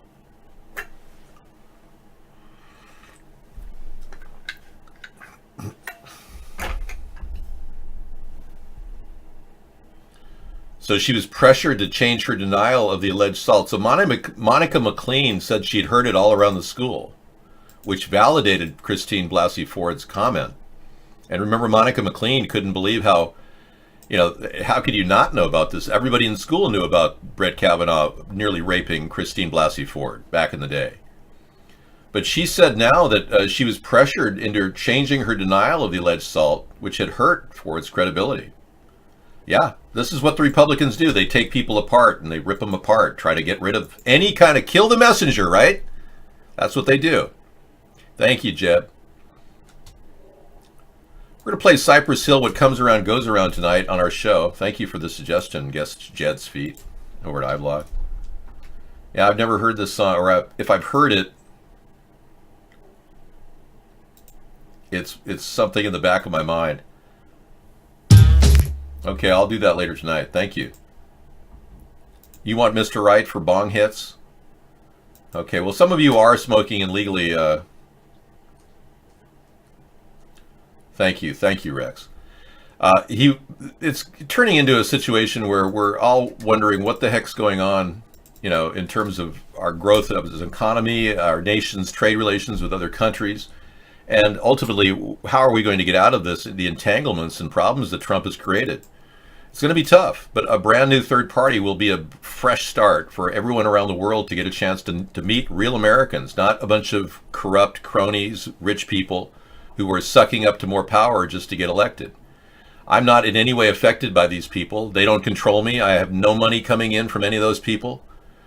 That's what makes me, I think, the perfect person for our country at this time. That's making me Mr. Right.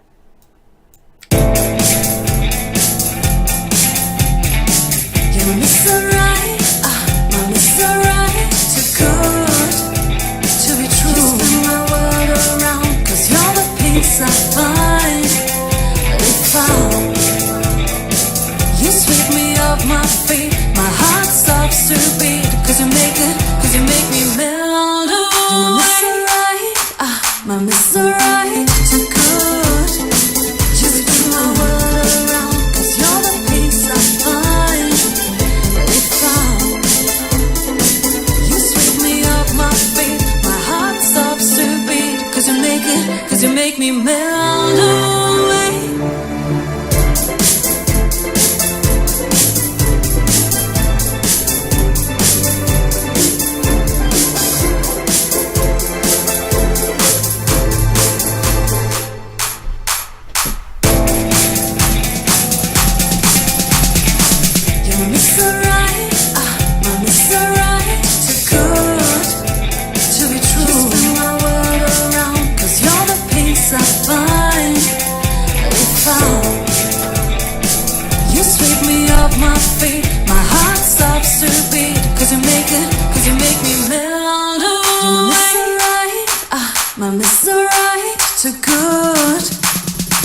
true.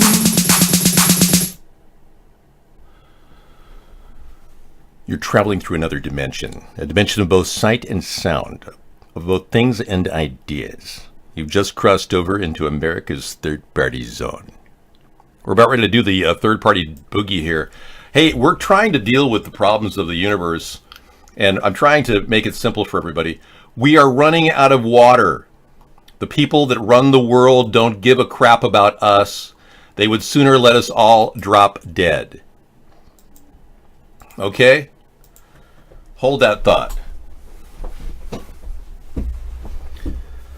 Now, we're running out of water, yes. LA is bone dry. They haven't had rain in, 8 months? There are artificial droughts happening around the world. I know. They are literally killing us off. They're hitting us with artificially created hurricanes. All of this means we're at war. We really are. They are systematically poisoning the atmosphere that we're living in right now, and we're breathing. And whether you know it or not, we are at war, and this is weather warfare. All right? You finally got some rain in California? Excellent. Thank you. It's about time. Jeez. You're out of here? Good night, sup, dog. Yeah, I'm sorry that you're in a bad place mentally, but I'm very sorry that Brett Kavanaugh got signed in as well. But even if you supported Kavanaugh in this decision, we're still looking at really rocky times ahead. And it's going to lead to a lot of other problems. It's not going to be pretty. I know.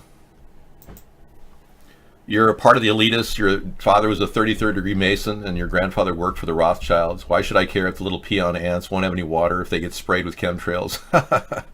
Zeno just said it all. He's a part of the elitist group of people that don't care about little people, about the people that could carjack you when you pull into a gas station with your limousine and wonder why your entire life just went upside down because your driver just got terminated by some unruly gang member who just decided to open up your door, and well, there you are, Xenu getting carjacked. And you wonder why you should care about the people in this country. See what I mean? They don't realize they're targets. I'm not saying it's going to happen, but it could. That's why you should care about making the general welfare a little bit more on your agenda. Hey, True Blue's got the Khabib McGregor live stream, really? Is that legal to run a live stream of something that's secure? I can't show it on our show, but I could play it here, right? I don't even care about that. I'm not into that fight. But you go ahead, though.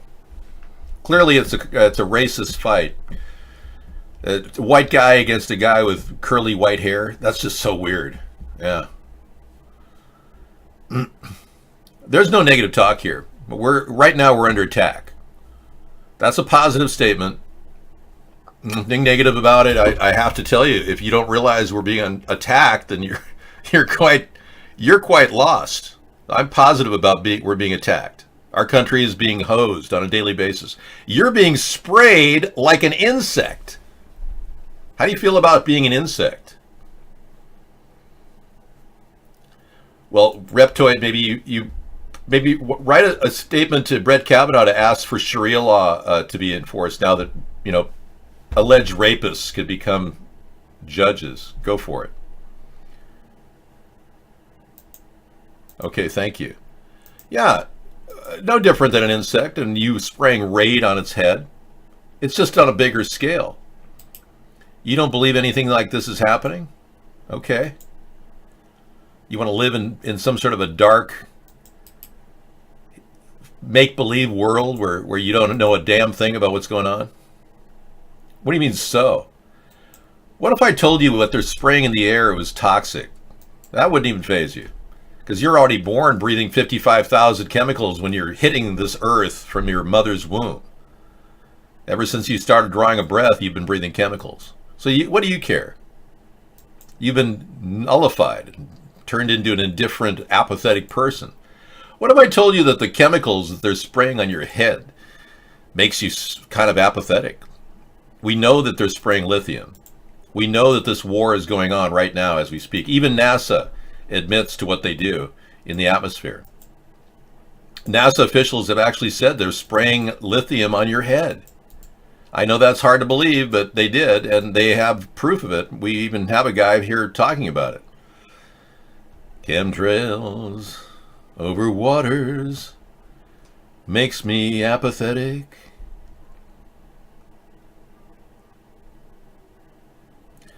There's other things to worry about too. Yeah, it's very important we communicate what we're doing to the public. We're very interested in making sure everyone knows what we're doing. We're not, we're a civilian space agency dedicated to science and research and so on. So we're very, very keen to make sure that the taxpayers know what we're doing and everything. So, well, you know, when the article came out in the major newspapers, including the Huffington Post, there was no mention of lithium. Not one. Not one mention of lithium until I heard the recording of the actual, I listened to it. I listened to the rockets go off. I had no idea there was going to be a lithium dispersed until I heard payload lithium dispersed. Right, there was lithium dispersed, and I'll be happy to talk to you about it. I think you might be under some misconceptions about what we're doing, but I'm happy to tell you any details that you need. Well, I know that it says in your article that you're doing it for communications. Okay, I'm happy to talk to you more about it. There are many reasons we're doing it. Okay. We don't understand how the wind in the upper atmosphere moves. Mm-hmm. In these chemtrails, there's different kinds of chemtrails, as you probably know. Different trails at night we use and different trails during the day. The wind blows them around. They glow either on their own or from scattered sunlight. We take pictures and we can see how the wind trail moves around and use that to infer what the wind is. Just like if you were taking a picture of an airplane contrail. All right, so we have a NASA expert verifying that they do spray chemtrails on your head. It's the first time I've ever heard of it until I heard that, and then I started thinking, wow, these people really are. No, I wouldn't replace anybody with a robot at all. In fact, we'd bring in robots to fill jobs that hadn't even been filled before. Right now, Lowe's department store, or Lowe's home improvement store is starting to look at robots providing help and service in their aisles. Seriously. And they're testing it out in a couple of their test stores. So it's going to be kind of exciting. You know, one of the biggest costs of the Lowe's and Home Depot is the people wandering around going, hi, can I help you? You know, and they never know really exactly where anything is or how to help you.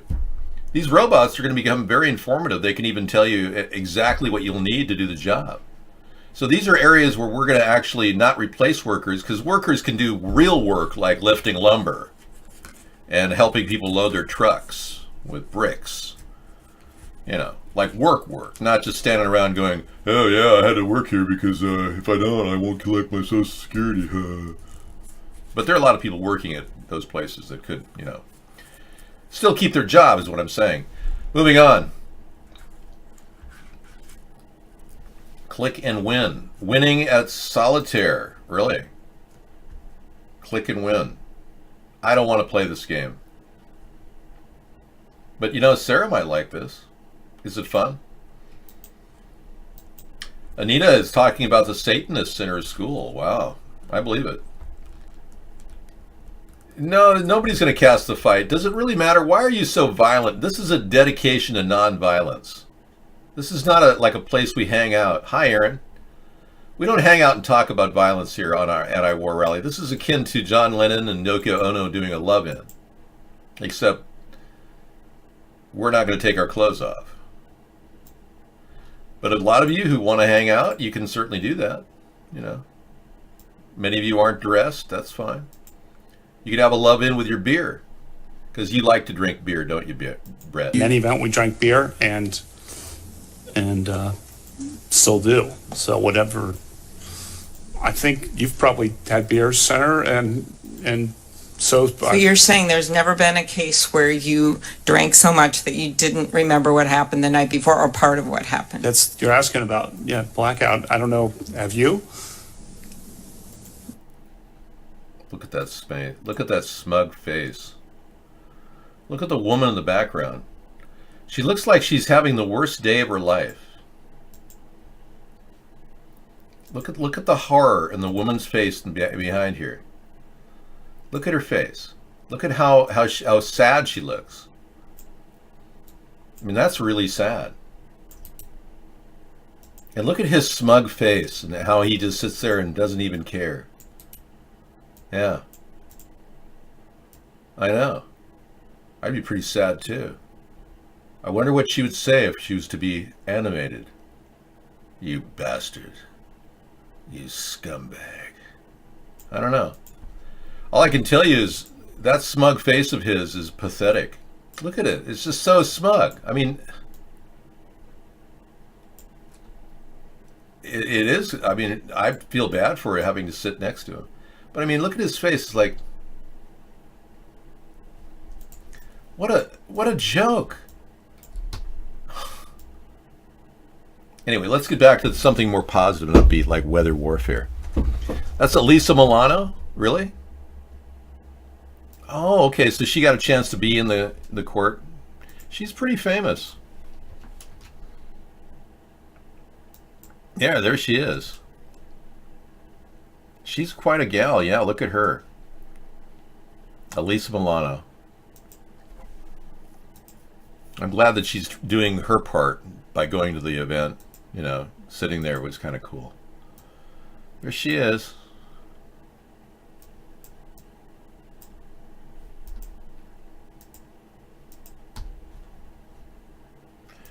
Next, Cypress Hill coming up at 10 o'clock.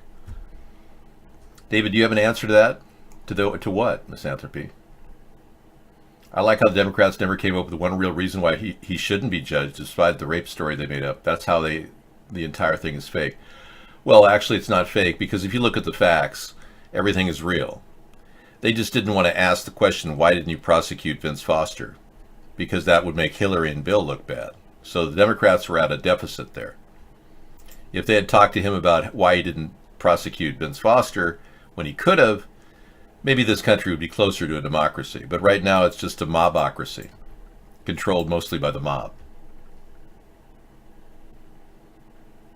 Yeah, she was at there. Alyssa Milano, difficult to attend Kavanaugh hearing, but felt I needed to be there.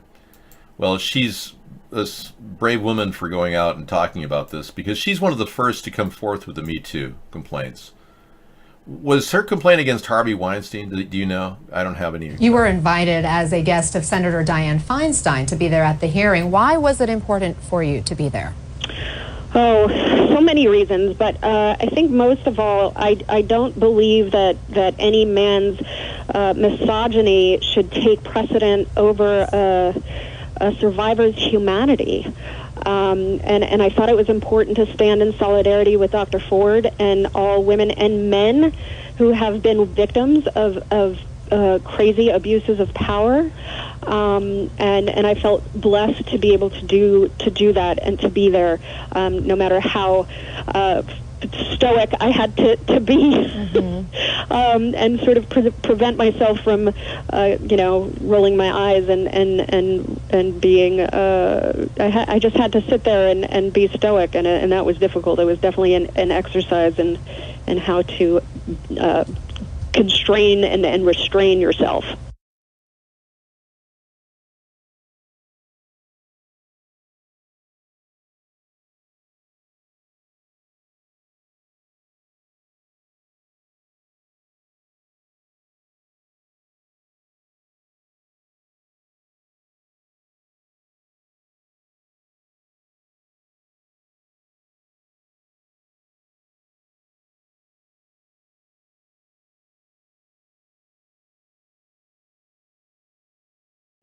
Thank you.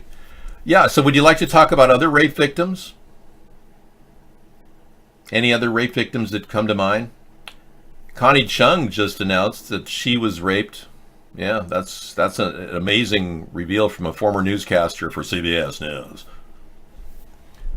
Now, I can tell you that I am not in any way affiliated with CBS News or the NBC Nightly News.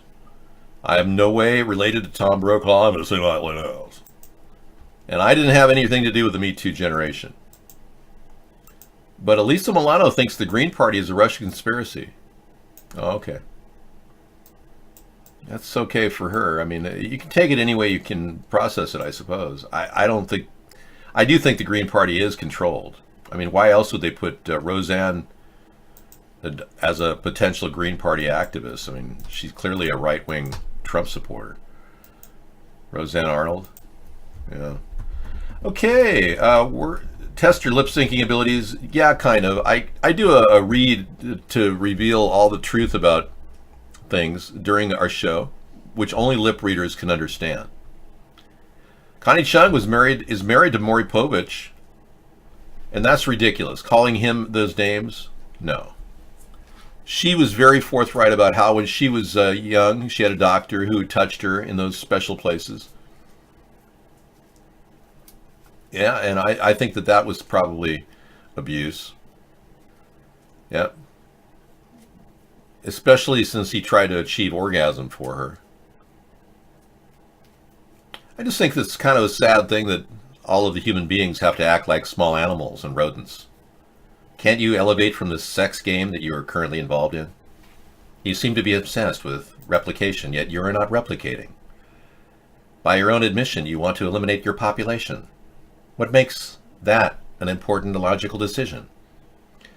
Why don't you just continue replicating? That's what all other species do. Why are you singling yourself out? Humans.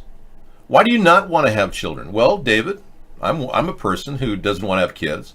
I don't want the financial burden of caring for an autistic child, because more than likely I would have an autistic child based on the current numbers of children coming down with autism or ADHD. In about 10 years, by 2030, 85% of all children will have some mental or neurological disorder. 85%. That's going to be very expensive. I don't know. You act like a child. You seem like one of my children. I don't have any children. That's the point. And like many people, hello everyone, and I too want to, make sure that we, have a better country to live in, and for your children to have a better place to breathe. And I grew up in a polluted area, Los Angeles, California, the city. My name's David. I'm not a cop. My life was living in Los Angeles, breathing some of the worst polluted air on the entire planet. During 1967, Los Angeles was the most polluted city in the world. I was breathing that air. My name is David, and this is my story. Yeah, so I basically started filtering my air, wearing air masks. I even did a t-shirt back in the 80s promoting air masks and wearing air respirators for people because the pollution was so bad. No. Connie Chung is a former newscaster for CBS News. CBS Nightly News. Yeah, she was a very, very famous... She is a very famous person. So is Maury. And for you to badmouth him like that shows no class. You're starting to look like one of those Omarosa kind of, low-class kind of ladies. You know what I'm talking about? Omarosa, she was called low-class by Mr. Trump. Yeah. Now, I know a lot of people, made guys that look at a lady like Omarosa and say, yeah, you're low class. That's what Trump says.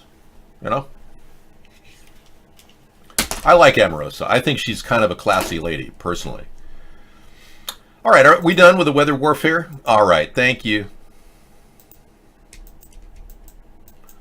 How old was he when you met him? I don't remember. I had never met Maury Povich. He's in a $100 million sex lawsuit. Let's take a look. TV talk show host Maury Povich and other members of his staff are the subject of a $100 million sexual harassment lawsuit filed on Monday, in which the plaintiff claims she was barraged with sexual remarks, forced to view pornography, and made to expose her body. Oh my God. Bianca Nardi, 28, of Fort Lee, New Jersey, says in court papers obtained by Associated Press, the sexually charged atmosphere among the show's production staff was fostered by the intimate and sexual relationship between defendants Maurice Povich and Donna Benner Engber. Court papers also say Nardi had an unfairly heavy workload because she did tasks. Nardi. Sorry, did I miss something? Oh, Bianca Nardi. That's what she said. She said she had unfairly heavy workload because she did tasks that were supposed to be done by Engber, who often refused to do her own work without penalty because of her relationship with Povich. Oh, I think Chung ought to get public about this too. Thanks for sharing. That was 2006, you perv! What the hell's wrong with you? That was settled. That's history, man. That's like 12 years ago. Jeez. Michael Douglas, welcome to the show. Your rugged looks are for motion pictures. I'm thinking you and Dad could pair up for a nursing home comedy where you play the role of a registered nurse. Let me fit you for scrubs at my pad in Bel Air. Michael, if you didn't have a grandson that was living a gang life in prison, I'd probably take you up on that. But unfortunately, Michael, unfortunately, your your son and your Kirk's grandson, it's a horrific thing. You know what I want to do? I want to sit down for a meet and greet and talk to you and your dad about how horrible it's been without any press, just you and I talking about what a terrible situation it's been for you and your family. I know. I get psychic feelings that the Douglas family is getting these calls from prison going, yeah, we're going to beat your son up if you don't give us some money in the till. You know? Can you imagine how horrible that must be? Oh, God. I mean, I hope you're not accepting phone calls from prison anymore. Yeah. The whole family's been terrorized by this situation. And, yeah, your son's getting his backside wrecked. Exactly. The whole thing is a nightmare for you. I feel bad for you. I really do. So, this lady who alleged that she was violated, she won't get any help from Brett Kavanaugh. If he takes any rape cases, if they go to the Supreme Court, chances are they're going to rule against the woman here. Don't you think? Let's talk about a woman who claims she is a whistleblower for the FBI. We got a 47-minute video tonight to talk about this. Welcome to this evening edition of Romola D Reports. I'm Romola D, and I'm here this evening with a very special guest, Gerald Sosby, former special agent of the FBI. And he's got a very interesting story to report. He is an FBI whistleblower who has a particular experience of targeting to report. And we're here this evening to speak about both his experience and his views, his very important insights into the FBI given his experience. So welcome, Gerald. I'm so glad you could join me this afternoon.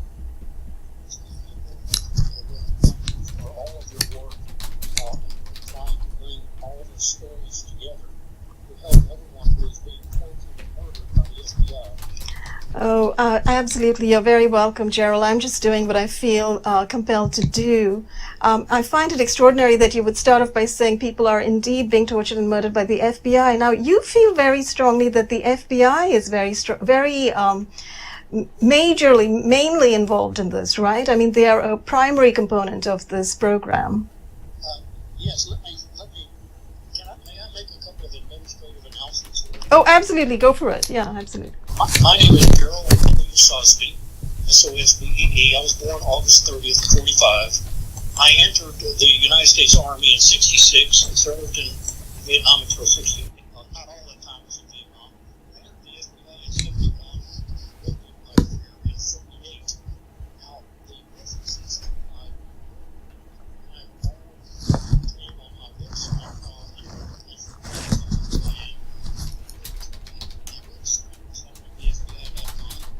look at the FBI history book, which is a summary of what I do.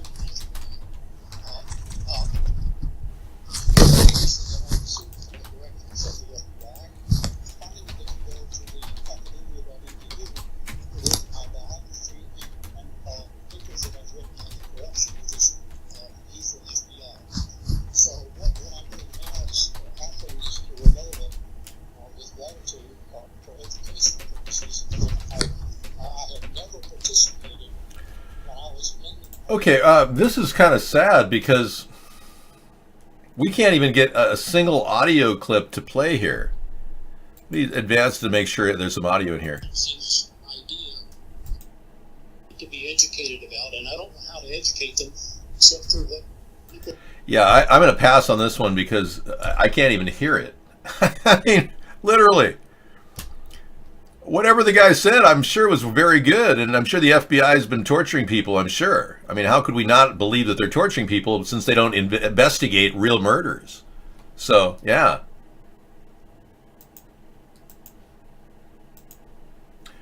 The world is laughing at Trump.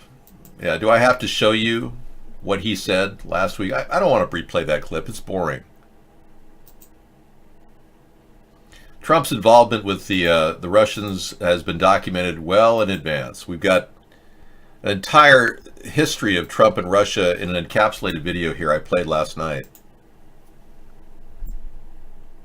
But I can't play it because they'll try to monetize it. But I'm going to play an encore presentation every night from now until eternity. So it'll be a 9-minute video we'll play regularly. As far as... I'm going to add this to my list of wannabe, watch later sites. Yeah, I'm going to try to do it with a stethoscope attached to the speaker. Plea hearing deal for the former National Security Advisor, Michael Flynn. The expectation is he will plead guilty.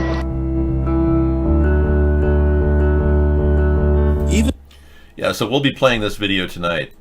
Very good. Okay, now we've got a discussion about typhus. Downtown LA, typhus has hit. That's right, this nasty little thing can cause serious harm. Not death in men and women, but serious suffering. An outbreak of flea-borne typhus. The disease can cause high fever, chills, headache, and rash. It's not transmitted from person to person and can be treated with antibiotics. LA County Health Officer Montu Davis says although typhus normally occurs throughout LA County, we are observing several cases in the downtown Los Angeles area. We encourage pet owners to practice safe flea control and encourage all cities in the county to ensure maintenance of their trash, cleanup, and rodent control activities. Typhus can spread in areas with an accumulation of trash that attracts wild animals like feral cats, rats, and possums. Experts recommend keeping a distance from wild or stray animals. Matt Urich. Matt Urich. Thank you, Matt. Matt Urich from LA. Yeah, thank you. So if you see any rats, you dirty rat, you want to stay away from those dirty rats. Yeah. You'll need ID at polls for the first time in 5 states. But it's okay if you're illegal aliens. So it won't really matter whether you're an illegal alien or not, they'll take them. As long as you got your driver's license issued in California or Washington, you can go to the polls and vote. Oh, yeah. Yeah, see? You need ID, though. Around 500 pieces of legislation related to voting have been implemented in state legislatures since 2016. Yeah, but they're still not fixing the problem. Russia is still controlling our elections. How ironic. But Arkansas, Iowa, Missouri, North Dakota, and Texas are all going to require a driver's license or passport when you vote. So you Mexicans will be able to vote in our election thanks to the ID system. Oh, that's coming. I know that. Oh, yeah. We won't have Americans living here. It's going to be probably, kind of a joke. The whole thing will be a joke. No. The Republicans are going to lose in the midterm. I'm pretty sure that the votes will go against this Kavanaugh decision. The Republicans just stuck a dagger in their political heart. Kavanaugh is not going to be in any way a good thing when they look back on it. Women around the country are saying, yeah, you just put a rapist in front of the American people. Good job.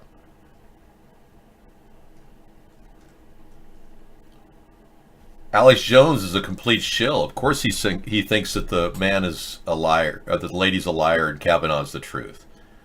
You're not going to believe this, but I've been told to say whatever I'm supposed to say in order to get my money. That's basically Alex Jones. He tells everybody whatever they tell him to say. He supported Trump because they told him to support Trump. At one point, he said that Michelle Obama was a dude, which is my position solidly, and I've never wavered. And the only thing wavering is Michelle Obama's penis in this picture, right here. But he's backed out of that. His handlers told Alex Jones, you can't talk about Michelle's penis. You're not going to believe this, but we're going to change our position. I want to apologize to Michelle Obama for saying that she has a penis. But look at that. If that isn't a penis, what is it? Yeah, a penis and a testicle. So don't kid yourself, folks. We've been lied to by these scumbags, and they're going to try to control you and your future for years to come. The entire political system, the two-party system, is designed to brainwash you and force you to vote one or the other and forget about the third party. Well, those days are going to have to come to an end if you want accountability from these people. Otherwise, you're going to get screwed everywhere you turn, and these people will screw you like no other. Yeah, without any Vaseline. You're getting screwed royally. Now back to this. Are we done with this picture? Good, thank you. You could have a robot as a president someday, yeah. Legally you can, in fact, have a robot for president. The possibility of a robotic presidential candidate is 100%.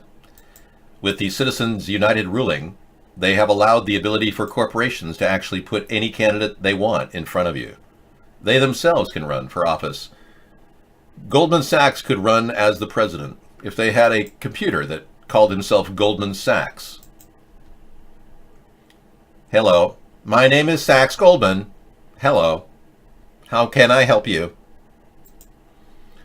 Innocent until proven guilty? Not in this case, no. No, you're basically, it's a wide open field when you're looking at evaluating a candidate who wants to drink a lot of beers and stand in front of the American people and pretend like he has a brain. Most of his brain cells have gone down the bottle of a Budweiser into the beer bin in the back room. You just voted for a substance abuser as your Supreme Court justice. And a lot of people are upset. Look at this Democrat. Thank you. Durbin. It was clear, however, that despite this testimony, even despite this hearing, many Republicans had made up their mind, as the majority leader characterized it, to plow right through, regardless of Dr. Ford's testimony. We hear so many tributes to Dr. Ford now from the Republican side out of one side of their mouth, and then they turn around and say, it's a smear. A smear is a lie. I don't believe she was lying. They can't praise her on one hand and call her testimony a smear on the other. And the majority leader did that 3 successive days on the floor of the United States Senate. Right. They even went so far as to schedule a committee vote before that hearing with Dr. Ford and Judge Kavanaugh had started.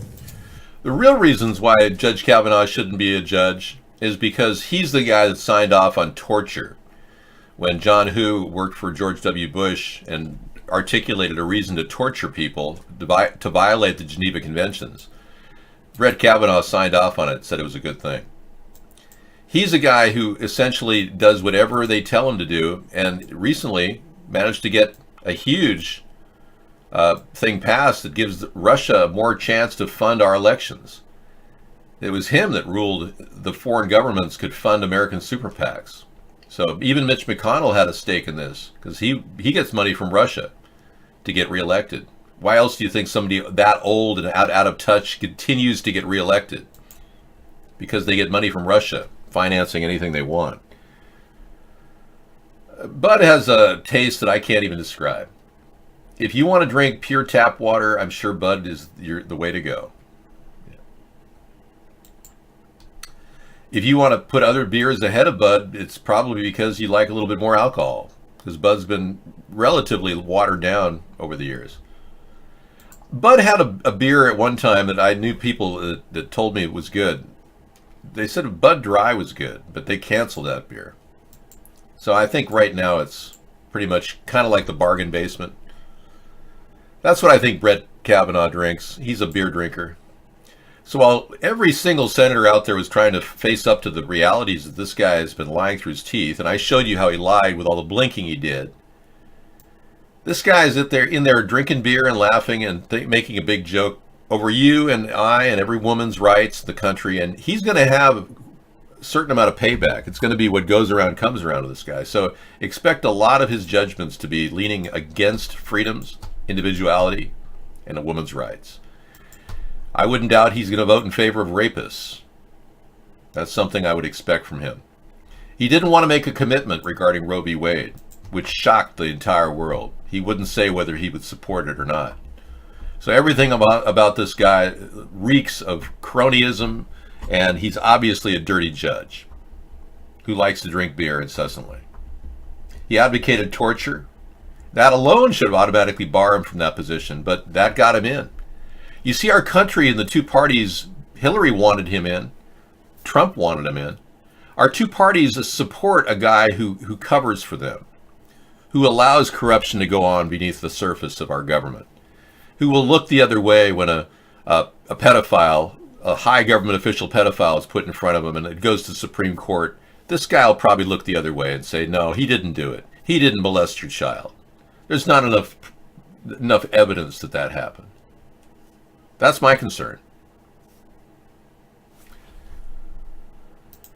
That's true, Rex. Thank you. Ceremony is a formal passing of responsibility, authority, and accountability of command from one leader. ISS astronauts return to Earth after 197 days in space. Did they fix that water leak that they had underwater when they were doing the filming? Yeah. It's hard to believe anything NASA says. Never a straight answer. I just, when they had that water leak and then they blamed it on the Russians. The Russians blamed it on the U.S. rather. I don't know. It just seems more and more like they're filming underwater. Another. As Expedition 56 wraps up, You didn't get the memo, Alfred. Anybody who criticizes me personally will be kicked and banned from the show. You didn't get the memo, I know. Let's see what the guys there are doing.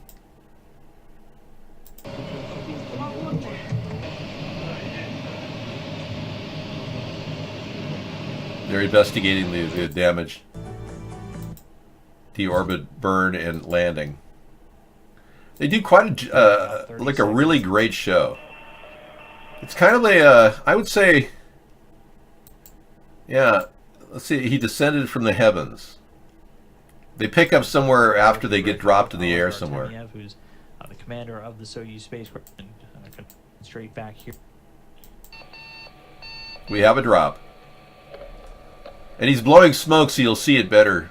So we want to believe it more with the smoke flying out of it. But already getting a great view from the ground teams there at the landing zone. Again, that off-gas you're seeing is hydrogen peroxide used to fuel the reaction control thrusters on the Soyuz spacecraft being expelled prior to the actual touchdown. That's amazing how they fooled everybody to believe they have a space station up there.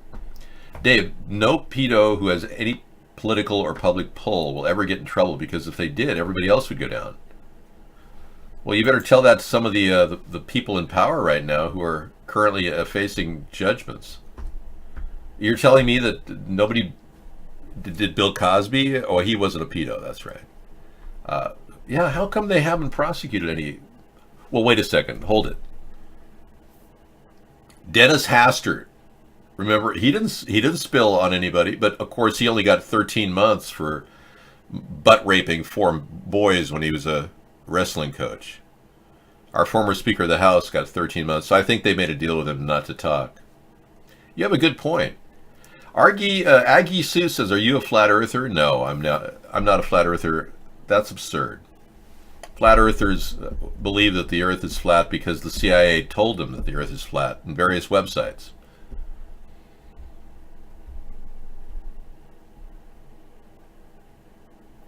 I don't know. It's just so hard to believe the NASA lie now, especially with this joke of a person sitting there in our courts. What a joke.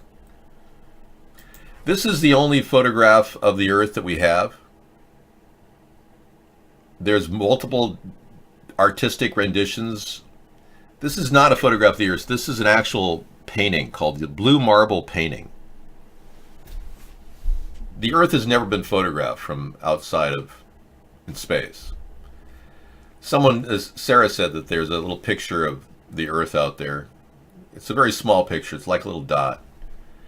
But with all our complex technology and telescopes, we couldn't have put a telescope on the Apollo mission and had it look back at the Earth to take a full view of the Earth. That wasn't possible. And none of the photographs from the moon landing show the Earth in full.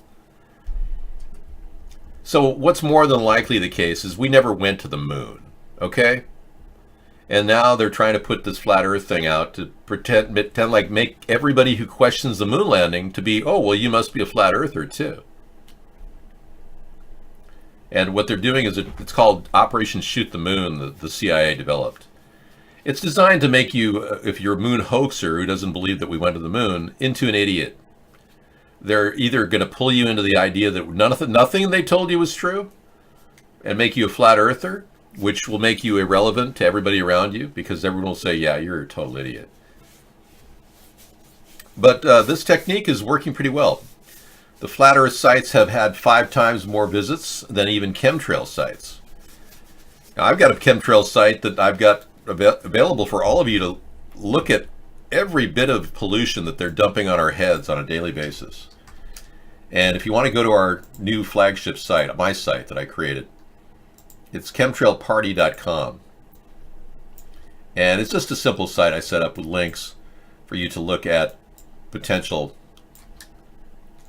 information about how toxic it is and how no peer-reviewed studies have been done, how oxygen is depleted because chemtrails block light for photosynthesis, and weather warfare is going on. Droughts, hurricanes, and earthquakes are happening right as we speak. And if you want to go there, you can certainly find out information on our link button here, which gives you all the top sites out there, 6 of them, that give you complete and utter proof at all levels of how bad chemical spraying is right now.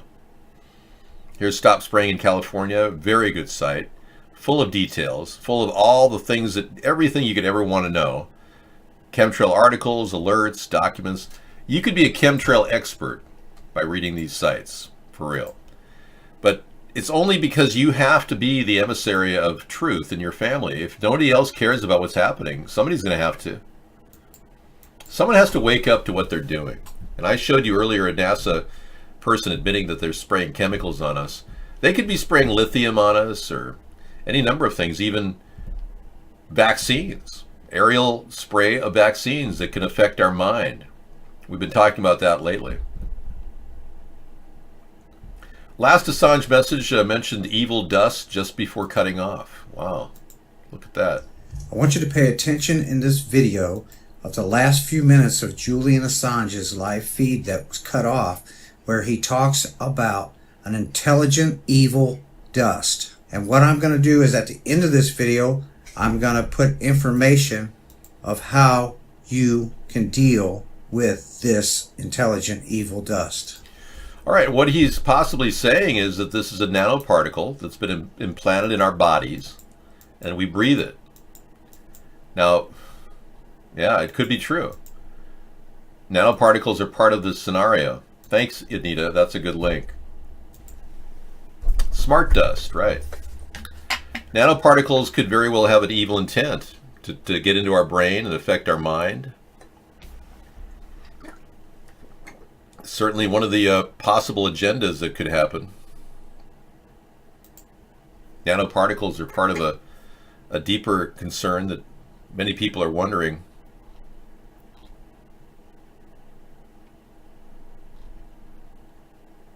What this really is. Physical proof of nanoparticles. The closer you look, the less you see. I've got a whole section on nanoparticles on one of our sites, the first site on the link page that you can see. For some reason, some fibers are red or blue, some are red. These are the most common fibers found. It's transparent, longer, and seems kind of benign. Chemtrail fibers in your body. Nanofiber extraction tests have been performed. Yeah. Nanofibers can get caught in your tongue's hairs. Yeah, it's real fun stuff if you really want to go down that dark road. Nanoparticle Party, right? There you go. Chemtrailparty.com. Yeah, it's just a side way of expressing myself and making sure you know that I'm concerned about the chemicals that they're dumping on our heads. If I wasn't doing it, nobody else would. That's the important thing. If I'm going to represent a third party, I'm going to do it 100%. We're going to cover areas that are not covered at all by our mainstream media, and we're certainly going to take on the big tough issues, like was 9/11 an inside job? We talk about that on Tuesdays. It led us to a potential Iraq and Afghanistan war. We talked about this earlier today, too. Bottom line is the mainstream media is lying to us all. And these really are weapons of mass deception, frankly. Yeah. And the more we are led to believe that what they tell us is true, the less I believe it. Last night I ran across an article about giantism.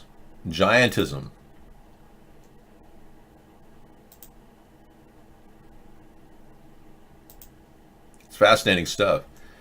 It turns out that in 1918, the Smithsonian Institute actually acquired the bones of giants. Gunned down in broad daylight, Denis Voronenkov, a critic of Vladimir Putin, killed today in Ukraine's capital, Kiev. His horrified wife has to identify his body on the street. Voronenkov was a former Russian lawmaker who fled to Ukraine last year. Ukraine's president says his murder is, quote, an act of Russian state terrorism. A Ukrainian prosecutor calls this an execution of a witness. When he gets to Ukraine, he begins to give evidence about the Russian connection to former Ukrainian President Yanukovych and possibly the Russian invasion of Crimea and annexation. In an interview last month, Voronenkov said he wasn't worried for his safety. I believe that whatever will happen, will happen. I don't intend to hide. Earlier this week, another man, inconvenient to Vladimir Putin, fell 4 floors from his Moscow apartment and was badly injured. It's not clear tonight if attorney Nikolai Gorakov fell accidentally or was pushed. Russian news outlets say he fell while helping movers carry a hot tub to his apartment. I think that foul play was involved. Bill Browder is a financier who ran the largest hedge fund in Russia. He was the boss of a Russian whistleblower named Sergei Magnitsky. Magnitsky died in Russian custody in 2009 after uncovering a massive fraud which he and Browder alleged Russian officials committed against their firm. The victim of the fall, Nikolai Gorakov, had represented Magnitsky. He was going to show up in Moscow court with a bunch of new evidence, which consisted of emails and WhatsApp messages showing that Russian organized criminals were communicating directly with the Russian police to try to cover up the murder of Sergei Magnitsky and cover up the corruption crime that Sergei had exposed. The Russian Federation. And yet another Putin critic who's had some bad luck in recent weeks. Vladimir Kara-Murza was in a coma last month, then came out of it. The second time in 2 years he'd fallen into a coma after a suspected poisoning. Kara-Murza is an activist who's called for more open elections in Russia. Okay, so we have more than enough proof of this type of behavior. The Russians are coming. That's recently 7 major targets, Russian cyber hackers, have been subpoenaed and charged with a crime. They're trying to get them into custody again, but Russia's holding on to them. These men were caught red-handed, 4 of them, of the 7. So we know for a fact that they've been cyber hackers. So Trump's statement, it's all a Russian hoax, is just false. Flat out false. It's unfortunate we have to now deal with that reality. So yeah, here's a link that'll kind of amaze you. A great Smithsonian cover-up. Now, I didn't think this was possible, but it looks more and more like it could have happened. In 1918, these pictures were taken, or 1912, these pictures were taken of the skeletons of giants that were dug up from the earth. This is an actual photograph from that time period. Isn't that amazing? We're talking about 10, 11 foot, 12 foot tall people, way taller than anybody on Earth today. And according to this issue of New York Times, in that date, May 4th, 1912, the 18 skeletons found by Peterson's brothers on Lake Lawn Farm in southwest Wisconsin had strange and freakish features. Some of them had 6 fingers, 6 toes, and like humans came in different races. The teeth in the front of the jaw are regular molars, elongated heads due to longer than normal lifespan. In the Bible, in Genesis 6:4, is talked about giants. So what is the government hiding from us? And why is mainstream media not giving us any information like this? That's just one of the many examples. Let me give you a link to this. It's kind of wild. You know, if you look deeper into this, you realize we've been lied to on many different levels. Well, I can say it's a fake photograph, sure, but you know, you look into it deeper, you'll realize that Smithsonian has gotten rid of the bones. No, I don't know. No, they didn't teach us about giants in school. What are they hiding? That's the big question. And one person I listened to last night said that they're hiding this because they themselves, who run the world, are related to these giants. They all have elongated heads. I just can't believe this. Of course, I have a very large head, so. Whew. I know. So, Putin critics gunned down in public. We found out yesterday that George Soros, I talked about this 8 years ago too, but George Soros was funding Donald Trump. You have a short forehead? Okay, thanks, Anita. Yeah, George Soros funded, that's right, the lefty billionaire funded Donald Trump's, one of his hotels in Chicago. Gave him $160 million. So, believe me, this two-party thing is all connected to the New World Order. If you're still voting Democrat or Republican, you're voting for the New World Order and George Soros. So you're going to have to start thinking out of the box, a lot of you Republicans who still think that Trump is stopping the deep state. What a joke that is. Yeah, that's some David Icke stuff. Yeah, I know. I'm not going any further. I just thought I'd talk about it. No, I mean, there's a lot of things that just don't add up. And the mainstream media won't cover this stuff. But I don't really want to, get too deep into it. Now, I told this story yesterday that Donald Trump is thinking about getting rid of the one person that's holding our country together, John Kelly. His chief of staff. He was spotted last week on Air Force One with Trump and Hope Hicks. And she's saying she's considered becoming his chief of staff. So this soft-spoken woman who he loves to be with and spent a year and a half privately with no cameras or video in the Oval Office, he desperately wants her back. As Melania went off to Africa, Hope Hicks met him on the tarmac over there when she arrived in D.C. She's going to consider, yes, she said she would consider it. She would consider becoming his chief of staff. Now, what that entails might be some extracurricular duties that she might not have, well, she must know what she's getting involved in. I mean, she was in his office for a year and a half with the doors shut, so. No video, no transparency. God, you people are so stupid who voted for him. Every person that voted for Trump voted for a door shut, another Bill Clinton type of situation where God knows what's going on in the Oval Office. I mean, we have no idea. And the mainstream media won't talk about it because it's really, too much for them to handle. It's tough for them to talk about the possibilities of sex play in the Oval Office. He just hires hotties, yeah. Every woman he works with is beautiful. I've talked about the no grope zone and how I want cameras in the Oval Office. I want to make sure everything's transparent. But Trump doesn't care about anything. I care about water, as you can see. I'm fixated on water here. Yeah, but whatever goes on in the Oval Office stays in the Oval Office right now.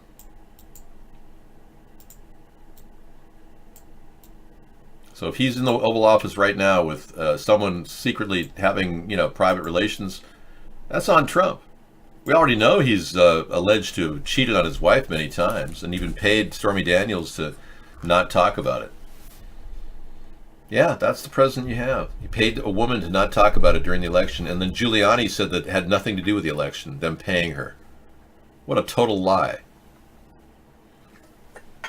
We are so deep in lies with our government that it's almost like we're in quicksand. It seems like we're constantly sinking, and we know so many lies are being promoted. We're sinking in this fact that we can't say a damn thing about anybody. None of our statements make any difference. We're all powerless. It's like we're all sinking in a quicksand environment. That's how it feels. Anyway, courting her is like asking for another sex act in the Oval Office. We don't need another Bill Clinton and Monica Lewinsky. But Donald Trump, he doesn't care much about his appearance or what he does. He's so confident that he can climb up the stairs of Air Force One with toilet paper on his feet. Nobody cares. Bye, DT Laura. Sleep well. Good night. So not one person on his staff bothered to stop and say, hey, Donald, you got toilet paper on your foot. And they're looking right at him. Look at this. Yeah. Mr. President, you have toilet paper on your foot. Bye. That's a confident guy. He knows that the people that he owes money to will keep him in power as long as he does what they tell him to do. He doesn't worry about all. Yeah.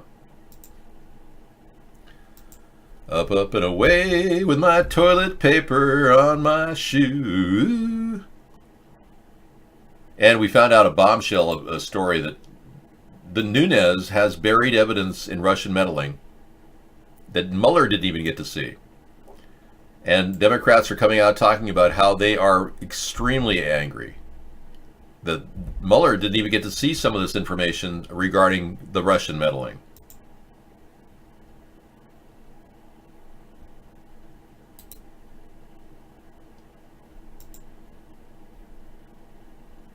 Our concerns to our committee and to the House and to selectively release to the public only the majority's distorted memo without the full facts.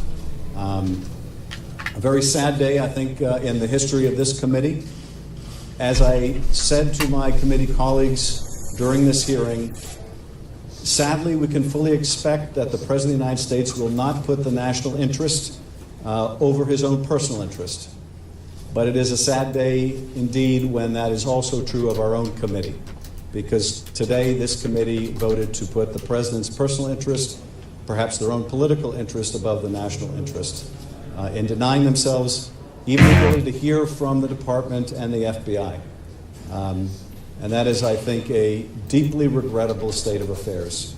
But it does show how, in my view, when you have a deeply flawed person in the Oval Office, that flaw can infect the whole of government, and today, tragically, it infected our committee. The vote to release the majority memo and the vote to deprive the minority of having its memo released was on a party line basis. Both of those votes were party line basis. In terms of the timetable, this has never happened in my experience in the committee, so we're on uncharted waters. But if the President expresses the view short of 5 days, hey, I'm perfectly copacetic with anything being published that helps me, I don't know that they have to wait 5 days. And the White House has made it abundantly clear that they want the memo published even though they haven't read it. That should tell you all you need to know about the President's priorities. Even without reading it, even without hearing from the intelligence agencies or the FBI what damage it might do in terms of public release, it's clear they already want it released. I think, as one of my Tea Party colleagues said all too candidly, he was sure the President was going to want to release the majority spin memo because it was good for him. I know what's okay is to follow the process as the process is laid out, and that's precisely what is happening. I would remind you that the Democrats tried blocking the rest of the members of Congress from even having access to the memo that the majority wrote. Yesterday, the majority voted to provide access to the Democrats' memo. First, there are legitimate questions about whether an American's civil liberties were violated by the FISA process. I don't trust him at all. I mean, he actually said that, you know, there was a statement Kevin McCarthy said that he said that our government has two people that Russia owns. Kevin McCarthy told Paul Ryan that, and a couple other guys, that there are two people that are owned by the Russians, and that is Donald Trump and Rohrabacher. And then he's on record saying that you better not say that, Kevin, otherwise we're going to get into trouble here. So Paul Ryan doesn't even want to admit that the Russians had something to do with our election. He's like many Republicans that way. And Kevin McCarthy is willing to admit that, and Kevin McCarthy is slated to replace Paul Ryan. So it's going to be interesting to see if they go with Kevin McCarthy. I'm going to pass on that one. So if Kevin McCarthy replaces Paul Ryan, that'll be great, because he's more likely to pursue an action in 2019. If the Democrats win the midterms and change the dimension of the House, and they take the majority again, I'm pretty sure there's going to be an impeachment hearing. I'm pretty sure. And it could be somebody other than Paul Ryan. I hope it's Kevin McCarthy. Thank you, Sarah. Sarah's here to give me a break while I have a bite to eat. I'll be back shortly. Thank you. Thank you. Yeah. Sorry it took so long. No problem. I was just kind of spacing out. I wasn't sleeping, but I was definitely just relaxing, I guess, in the other room. I was watching a show my mom suggested, which I don't think I would suggest to this audience. But yeah, thanks, Rex.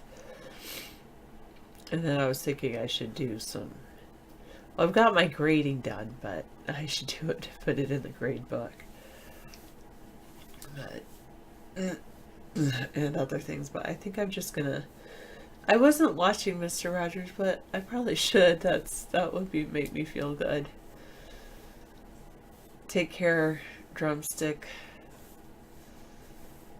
Alright, somebody was saying they wanted to talk to me. Oh, but then I changed Periscope. I don't know. Yeah, it's getting late where you are. Sounds good. Sorry. I'm getting tired where I am too. I think I will, like, after this time, after David eats his dinner and all that, I'll probably relax and go to bed. Or at least just relax. Yeah, this head cold is not good. What is that new show that has Tower in the title? Tower. I don't know. Tower? I don't know. But I know I can watch Walking Dead, the former season now. Is out on Netflix, though. David and I might watch that. I don't know. But we're still working on finishing up Blacklist and a couple other things, I think.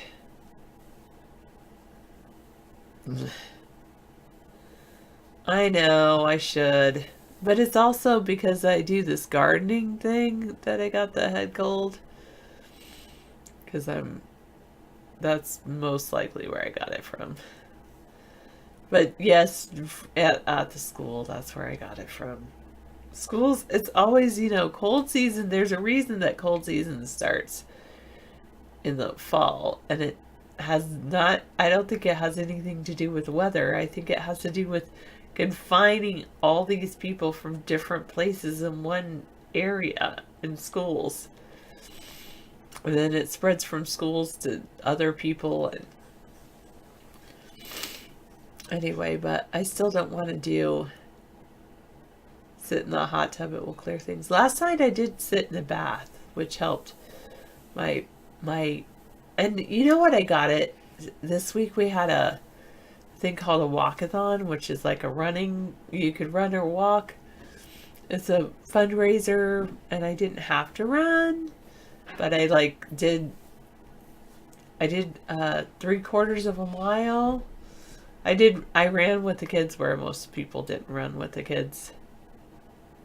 No, Egghead, that's not true. It's more like David takes care of me than I take care of him. Anyway, so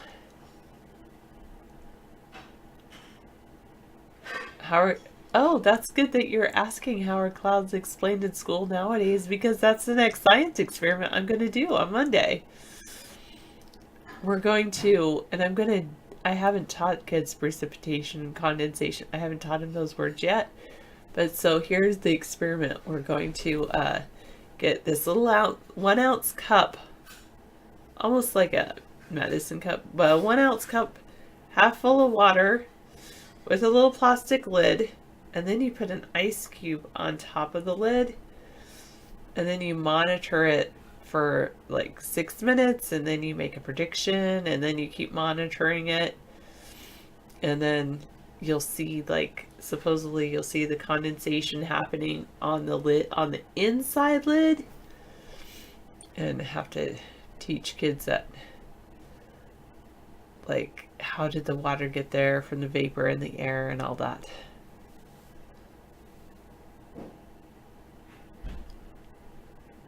All right, sounds good, Anita. Yeah, go rest. It's good. All right, thanks for just kidding, Egghead. But that's how I will teach students about actual clouds. You saw the first cloud for the first time in months yesterday. Well, and the reason you probably saw it yesterday and you didn't see it earlier has to do with cold. Because it's it's fall now, so the temperature's getting colder, and higher up in the atmosphere is getting colder. So there's your condensation.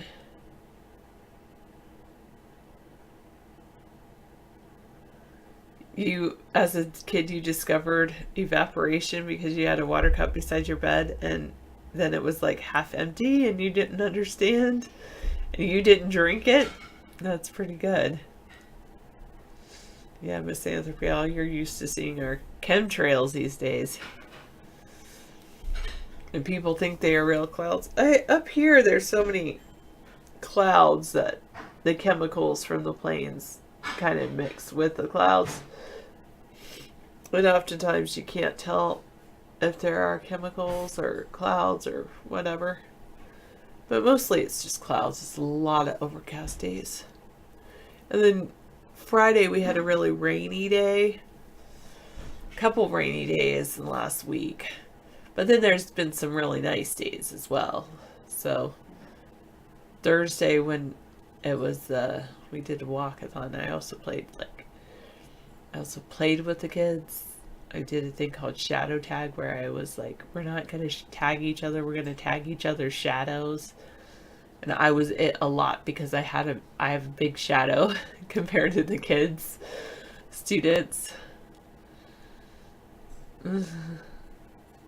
And I guess that's how they play tag in, I don't know, some Las Vegas or something like that. It prevents kids, so they can tell kids, nope, you can't play tag. Keep your hands and feet to yourself. You can tag each other's shadows, but not actual. You can't tag a person. Can't touch them. So funny. Anyway, neither here nor there. That's pretty cool about evaporation. Kids probably think I am supposed to say, like, what happens? What do you think happens after a rainstorm? Where does the water go? But then I am going to also teach them about storm drains and how that goes into the Puget Sound. Well, here it goes into Puget Sound. I know other places it goes into rivers and lakes and all that, but we live on an island in the middle of the Puget Sound, so that's where it goes. Anyway, and teach them things to not have in the storm drains.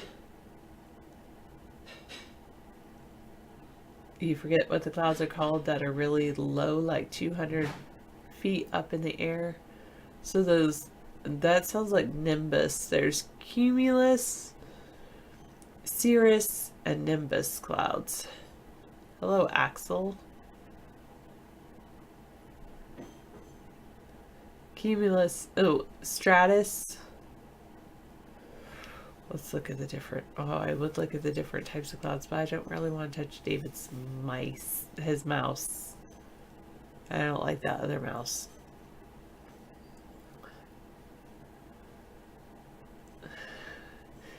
The playground supervisors, what we call them. Rex, you were such a little goof in grade school. You go up to the recess, watch your type lady and say, hey, darling, I got 5 minutes. Oh my goodness, I'm sure they would laugh at you. That's so funny. In grade school you do that? That's so funny. I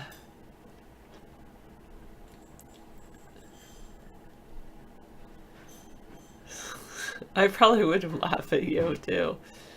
Oh man. Some kids are just jokers and I'm like a mean teacher. I don't like them laughing all the time. I like him laughing, but not all the time. Miss Anthronimbic Cloud, Nimbus Clouds. There you go, chicken. We could call the clouds after misanthropy. Sarah, you have Tawny Caton hair. Oh, Tawny Caton, huh? If you say so. Is that someone famous?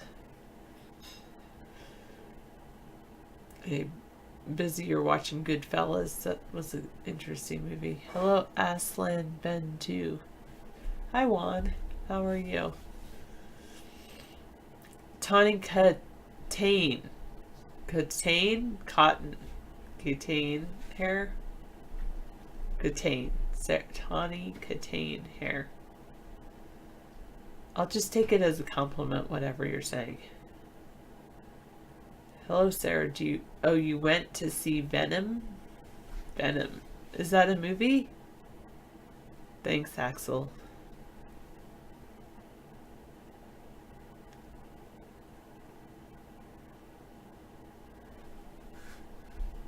Oh. I remember Diaspora when they first came out. I don't even think they were friendy.ca. Alright. I'll open them all for you, Misanthropy, and add to David's tabs.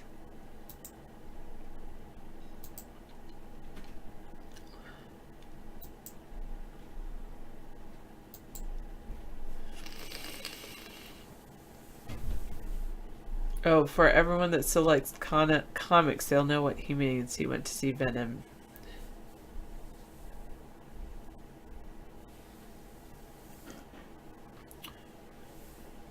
So all these are social sites. Are they like video social sites or just...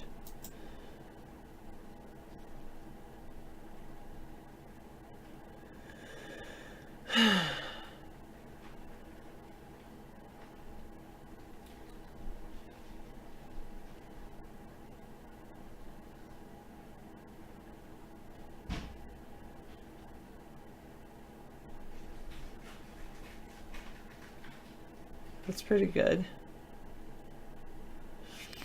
So it's a little bit like Twitter. Yeah, I think I have a cold. Head cold. Just my nose, not right now. Maybe a little bit of just foggy head, but mainly just my nose. Hey, I like to work even when I'm not feeling 100%. No, I cannot completely do the splits. My legs ache because I did that running for 3/4 of a mile. I didn't even run the whole time. I ran and then walked and then ran and then walked, and now my calves and my thighs are recovering. My calves and my thighs are really tight right now. Yeah, like it does burn a little bit. I did have some chili today, hey, which was really good.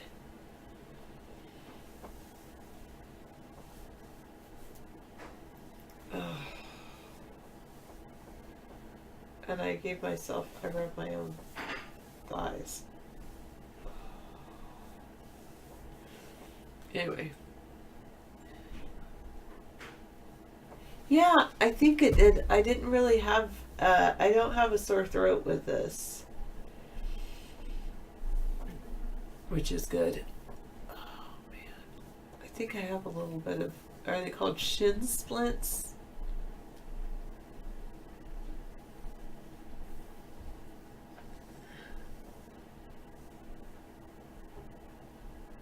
Okay, thanks, 462. Oh yes, you haven't been sick in 2 years thanks to bleach.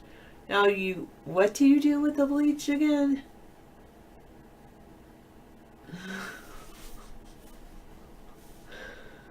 You gargle with it? I don't know, you dilute it, obviously. Oh, you just clean the bathroom with it. Well, that's good. That's pretty smart, actually.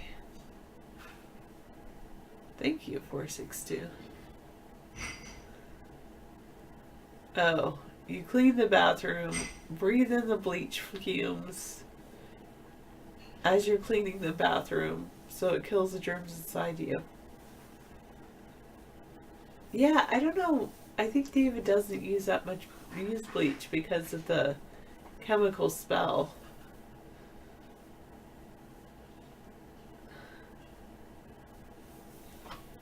Yeah, you haven't been sick in about 10 years.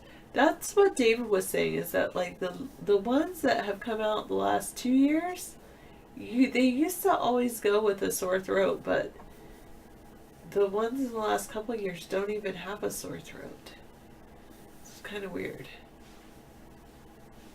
Oh, when you get sick, you end up sick for 3 months. Who has time for that?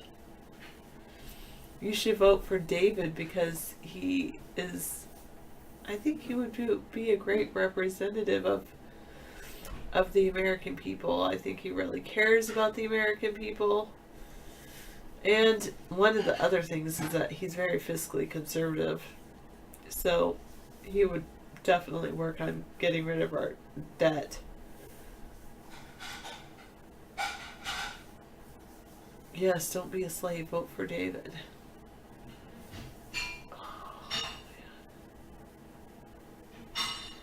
Yeah, isn't it good to get rid of debt?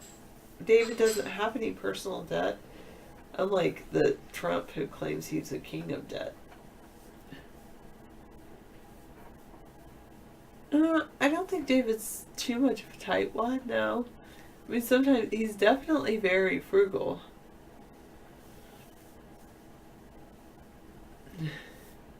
I was going to make a shirt that said that. Yeah, he was. Do we take turns washing the dishes sometimes?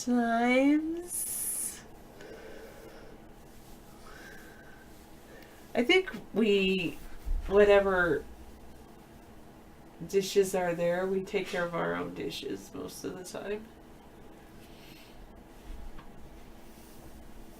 We work together on the laundry.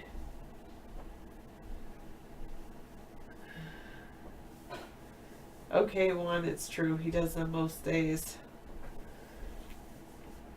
He does the dishes. And makes dinner. He's amazing. He is a very progressive man. Yeah, I would agree with that. 247.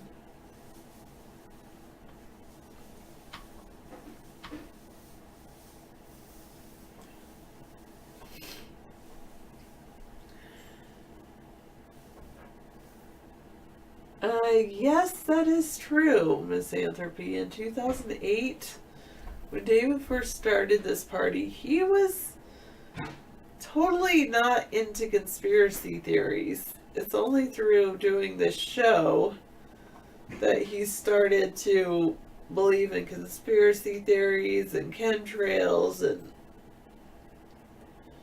all of the things that he now believes in.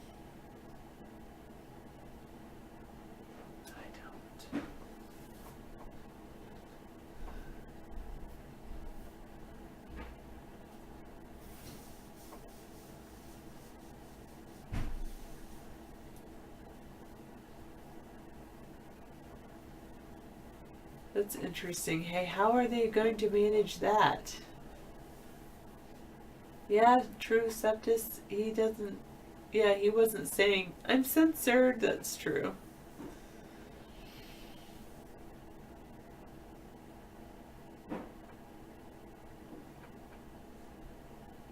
Good night, Juan. Oh, they're just doing it for 1 year? Interesting. I think it's very good to be skeptical, and David is a bit skeptical. He questions things.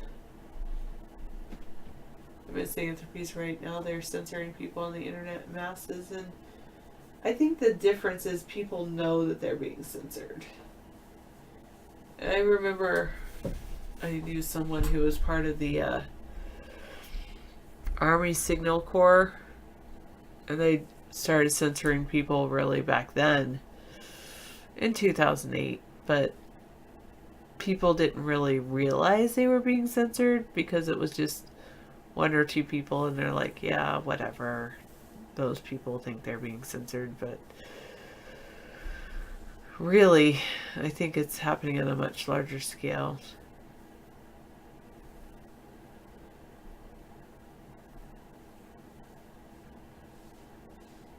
His video got censored before he said it to public. Oh, wait, you mean he said it to public and suddenly it wasn't censored? You mean he just didn't know how to work his settings? So they're taking donations for their free grocery store?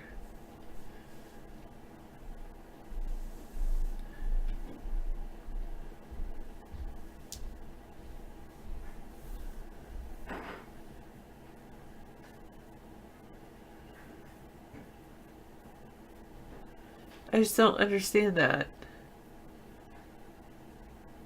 That's pretty cool, hey? A food bank with dignity. Okay, I'll look at it.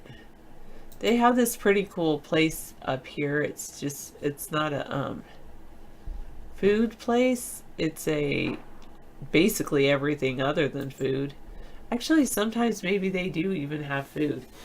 It's a kind of like a thrift store, but everything is free, and they call themselves Garage of Blessings, and it started in like literally somebody's garage, and then it grew and grew and grew, and now it's a big storefront. Yeah, it's called Garage of Blessings, and they just basically they had their, especially around here, we have a lot of people that are transient, I guess is the best word. Not homeless. I don't mean transient as a homeless. I mean, like, we have a lot of people moving in and out of our area because we're a Navy base, so there's all types of movement happening. And so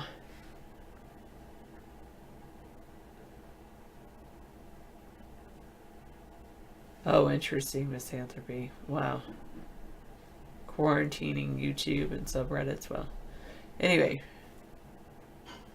yeah, it would be cool to, it just has, it requires volunteers to do something like that. I like this other thrift store. They have a lot of pretty good thrift stores around here. The Garage of Blessings, everything's free as far as I know. I haven't actually been there, but I've heard about them. And then they do different fundraisers throughout the year.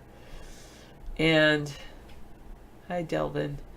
This other thrift store, Island Thrift, near here, what they do is that they don't have anything for free, but they take their non-profit thrift store, so they take their profits and fund events in the community. So they're like a big funder of our music festival every year, and then they fund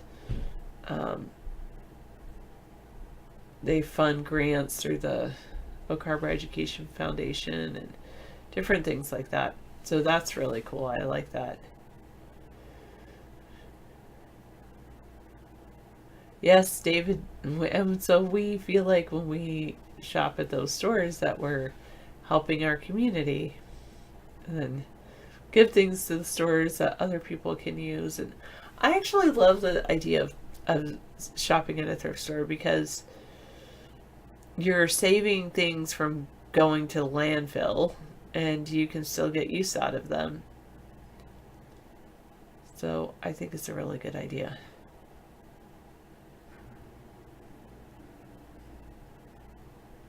I do sometimes shop in Walmart. It's true. Not very often, but no, probably more often than not. But when I shop in Walmart, it's usually for things like, I think the last thing I bought in Walmart, I usually get my canned cat food there, and I bought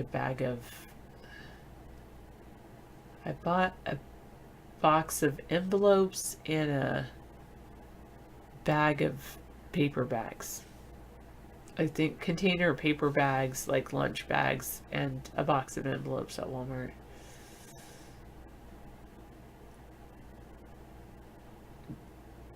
DD is a great clothes store. Okay, whatever that is. I have enough clothes now, so I don't feel like I need clothes. You love thrift stores, it's like a treasure hunt. Obviously, it's mostly junk, but you found some good stuff to be sure. I remember this. Yeah.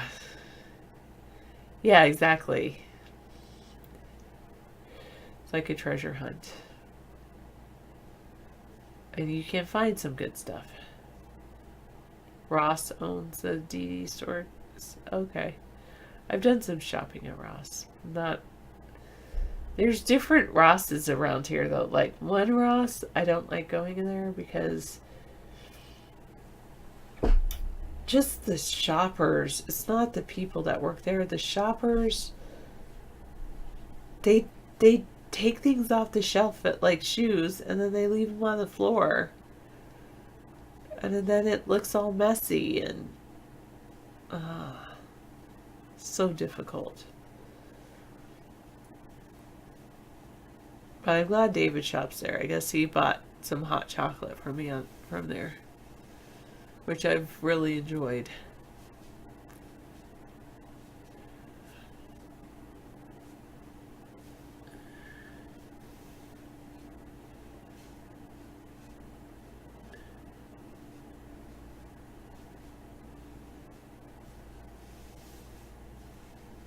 Okay.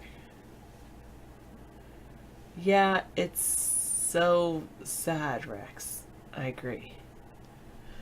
Oh, these have a lot of gravy? Alright, I'll look. Your cat only liked these.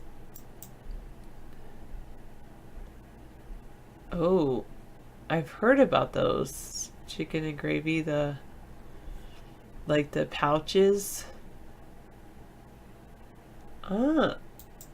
I haven't tried them, but maybe I will. I don't know about the chicken, but I wonder if they make a beef one.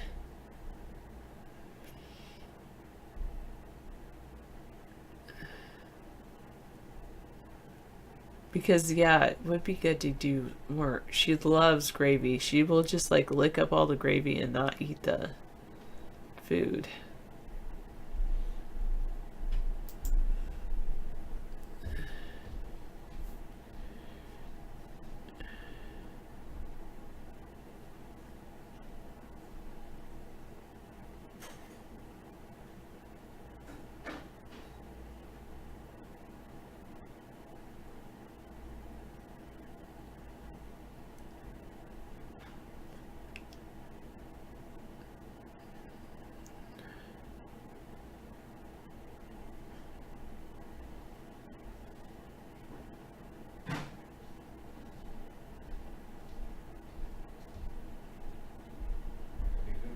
Alright.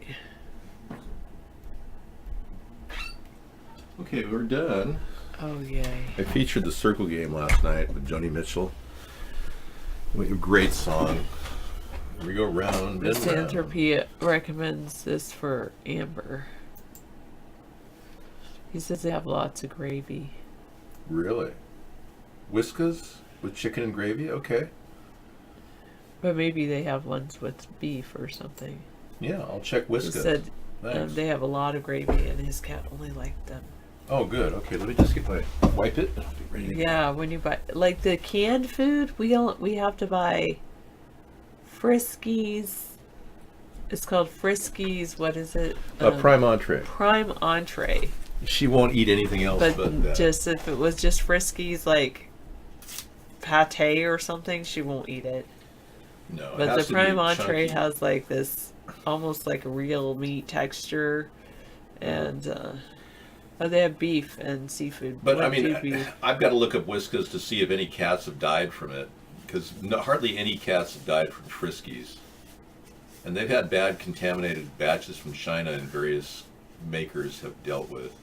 So Thank you, 247. Oh yeah, have you seen?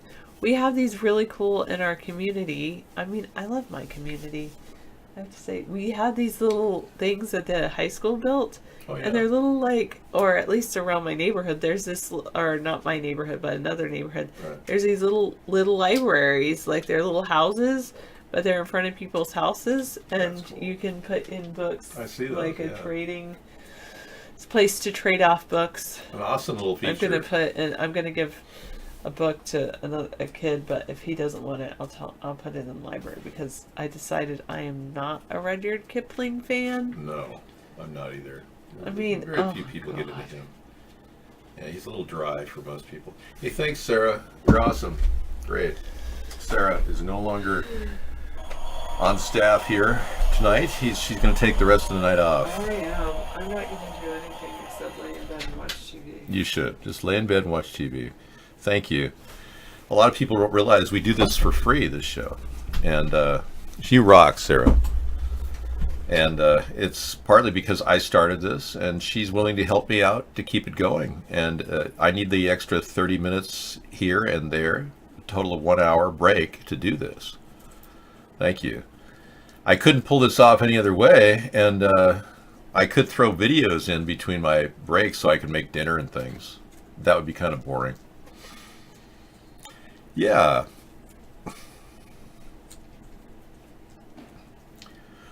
Yeah, sure. Well, I make dinner during the beginning and I eat the dinner at the end, you know. So it's kind of a dual purpose.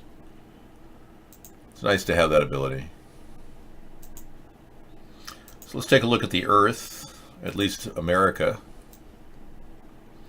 Hurricane Michael is going to be generating off the East Coast. Let's take a look and zoom back. Yeah, Hurricane Michael.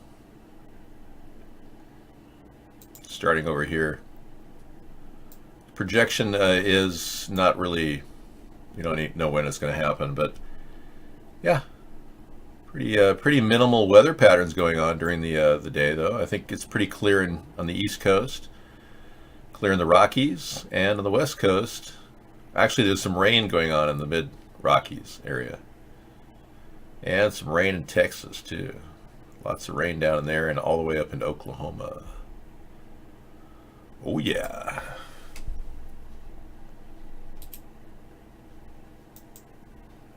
Yeah, another hurricane's being generated. They're working on one hurricane a month at least.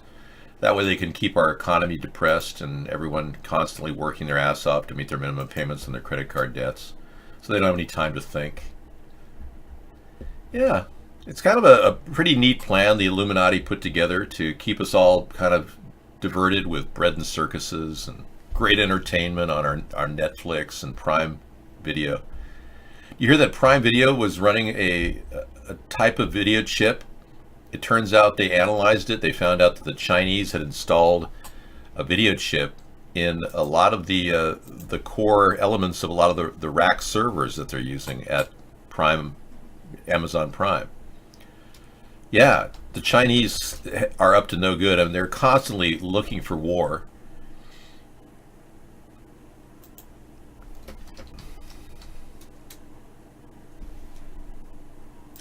And the Chinese chip hack is, it's used a tiny chip in a hack that infiltrated U.S. companies.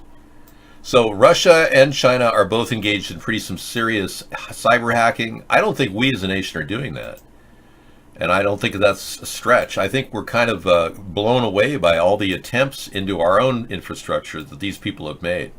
We've got a lot of good defensive people, but Trump didn't want to hire those people. Trump is on record wanting to get the Russians to talk about our cybersecurity. In 2017, he wrote, Putin and I discussed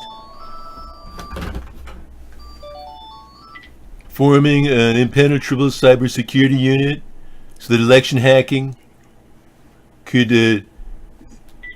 not, and many other, so the election hacking and many other negative things will be guarded.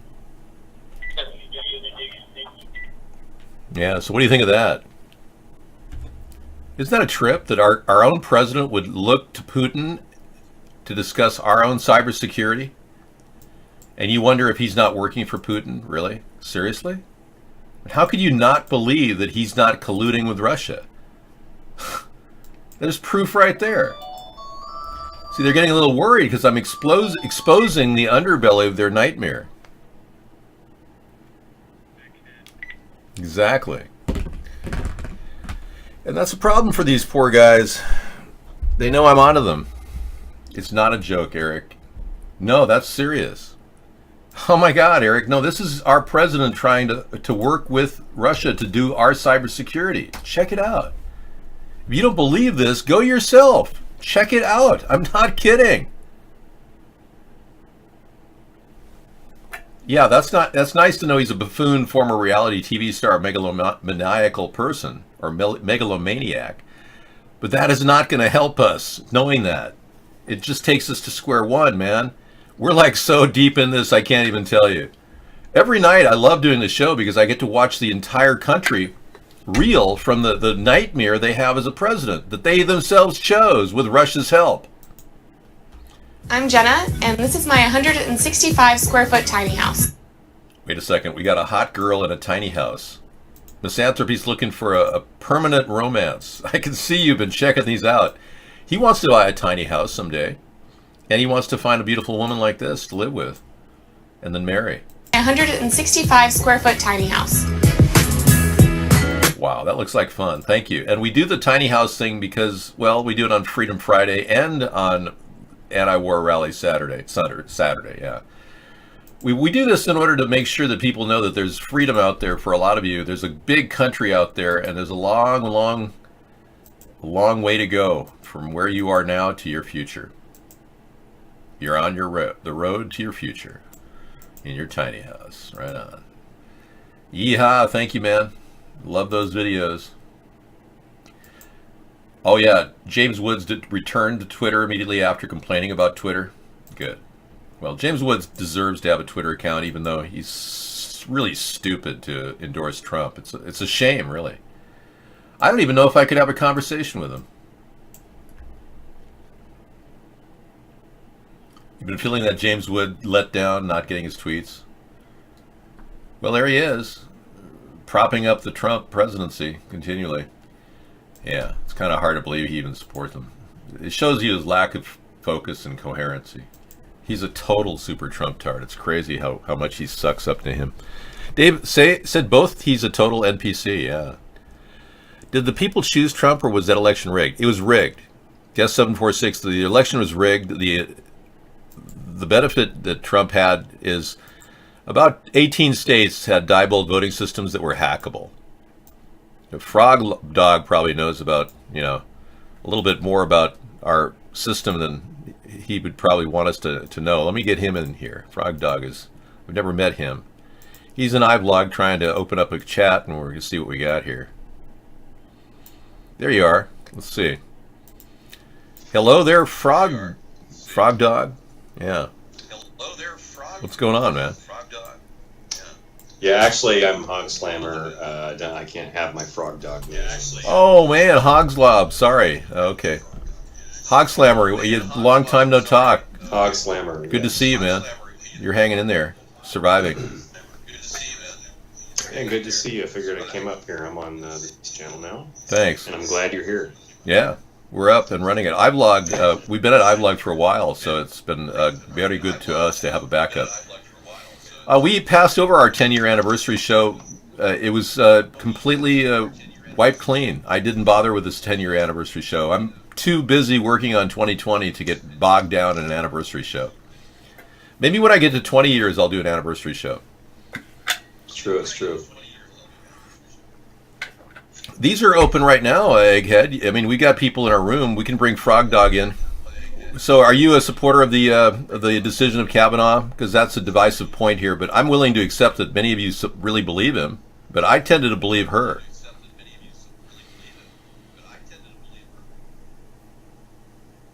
Well,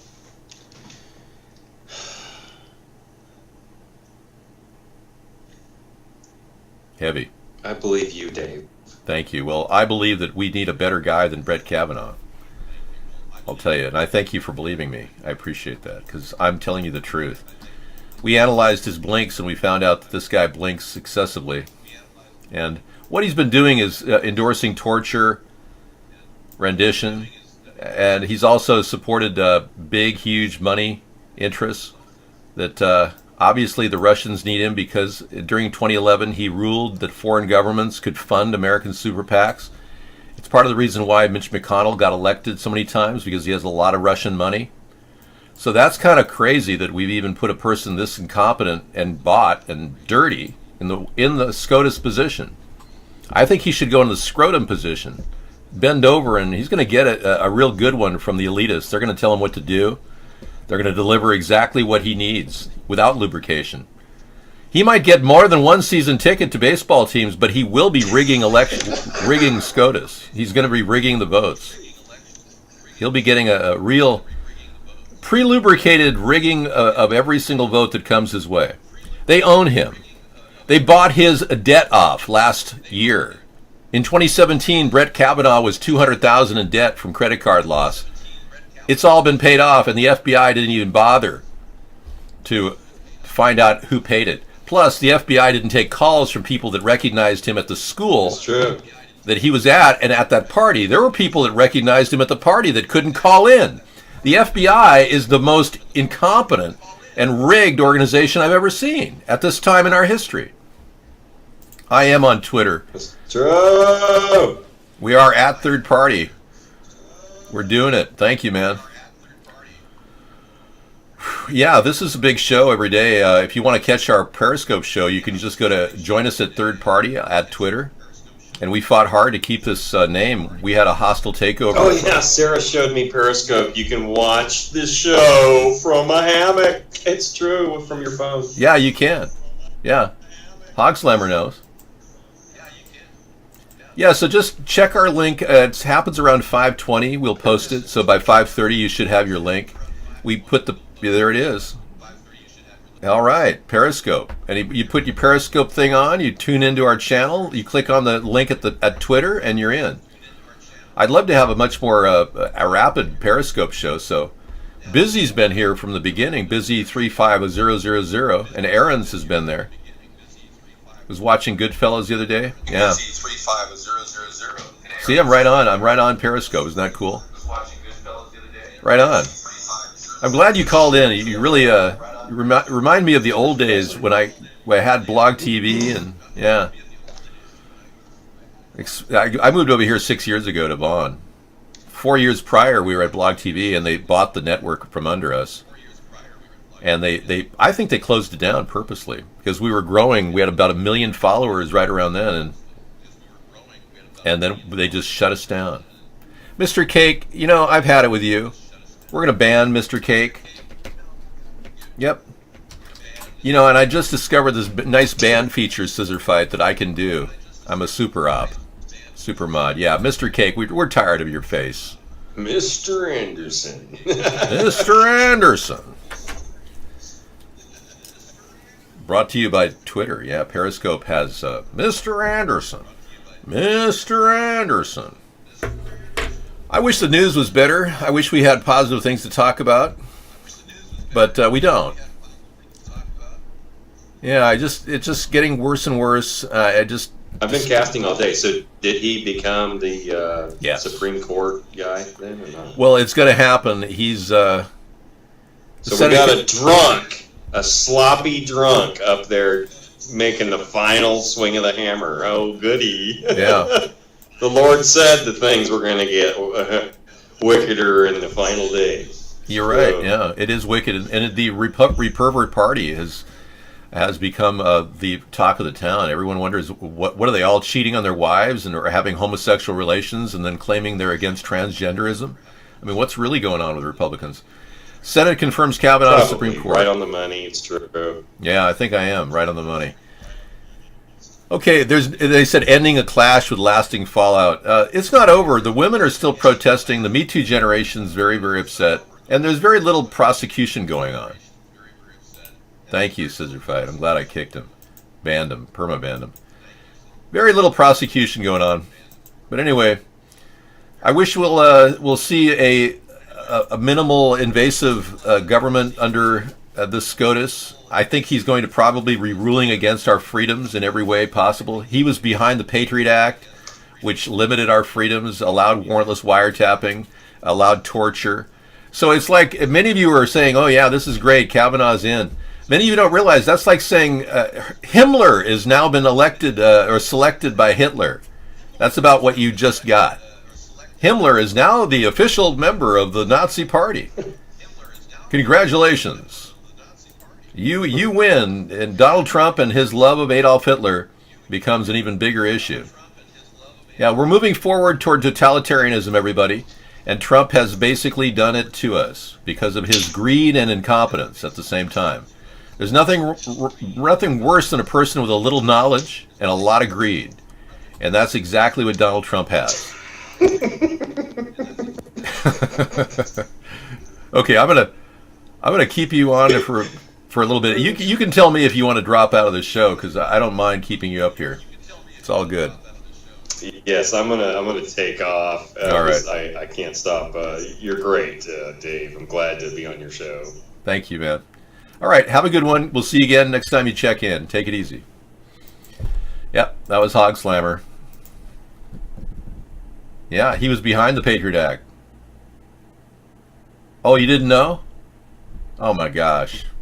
Gee, I guess that would have been a good thing for you to know, wouldn't it? Unbelievable.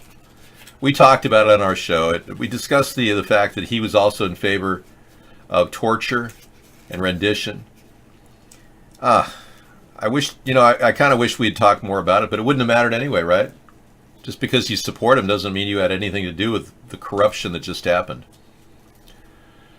Your future? Well, gosh, that's going to be fun. Let's talk about your dystopian future and what's coming.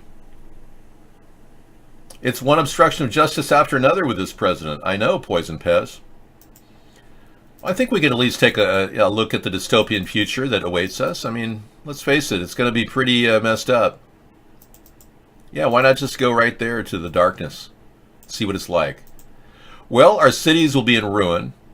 We'll have mass riots, and the only way to keep it in order will be issuing a martial law, which they won't even have to do, with more than 3 cities having gang problems and riot problems. So already they lie to us about what's happening, and they can lie to us again. They can tell us that there's riots in Baltimore. There's riots in Chicago.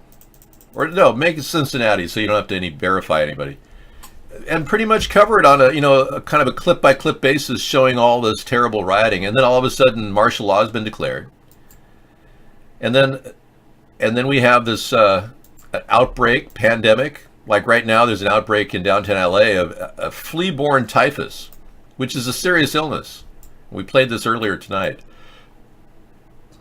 Be treated with antibiotics. LA County Health Officer Montu Davis says although typhus normally occurs throughout LA County, we are observing several cases in the downtown Los Angeles area. We encourage pet owners to practice safe flea control and encourage all cities in the county to ensure maintenance of their trash, cleanup, and rodent control activities. Typhus can spread in areas with an accumulation of trash that attracts wild animals like feral cats, rats, and possums. Experts recommend keeping a distance from wild or stray animals. Oh, I don't know. I think we should cuddle feral cats, and who's going to not keep a distance? I mean, what a ridiculous story. But yes, we need to worry about tick removal, flea removal in California is very important. You might want to have to use one of those drops on your cat or your dog on the back of their neck. That usually gets rid of the fleas pretty quick. Yeah, so the media was too busy talking about rape and beer and didn't bother informing anyone about these important issues. It wouldn't have mattered anyway, misanthropy.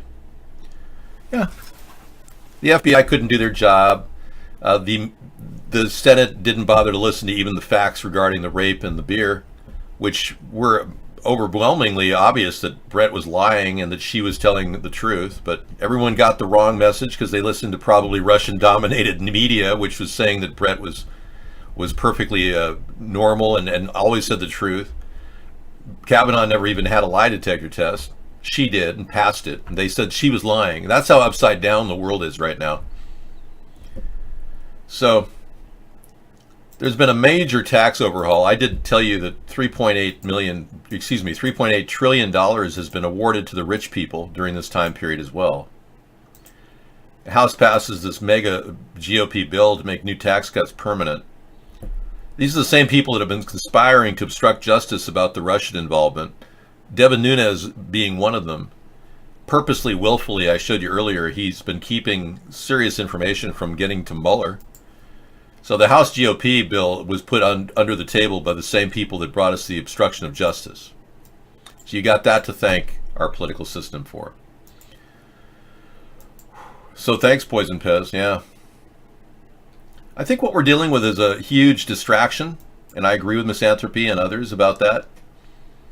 The Trump diversion techniques are not only going on, we've got Congress diverting our mind too from many different things. What they don't want to talk about is the fact that our country's still involved in protecting the opium growers in Afghanistan. Nobody in the media has ever mentioned that.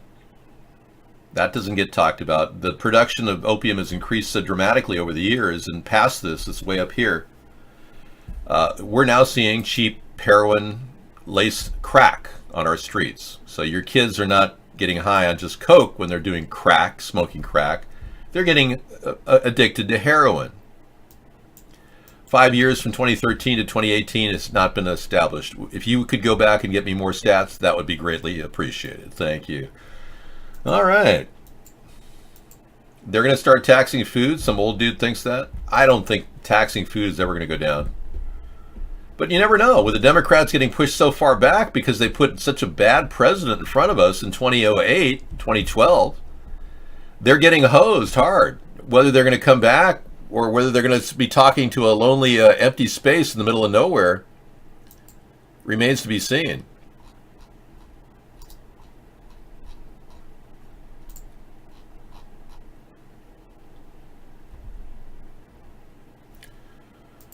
Yeah, so we'll see if the Democrats have anything. They don't have a leader. I would have led them, but they alienated me early on in my attempt to build this third party. Domestic support wanes for Putin as pension policy takes its toll, analyst says. So Vladimir Putin has established a pension hike of age. People have to wait till they're 60 and 65, women and men, respectively. It used to be 55 to 60 for women, could retire at 55, men at 60. And now it's 60 to 65 for men. 60 for women, 65. But the problem is the average life expectancy for a man is only 67. So many people in Russia are very upset at Putin, and his popularity is starting to dwindle. People are upset. I mean, this is serious when they're working their butt off to die. He's not a very responsive leader to his people, I assure you. This man has just been taking people out left and right who question him. But now that you have Putin as your de facto president in America, controlling everything Trump does because you don't want to admit that they control the election, and Trump won't say anything bad to Putin, you Republicans have put us in a very vulnerable place.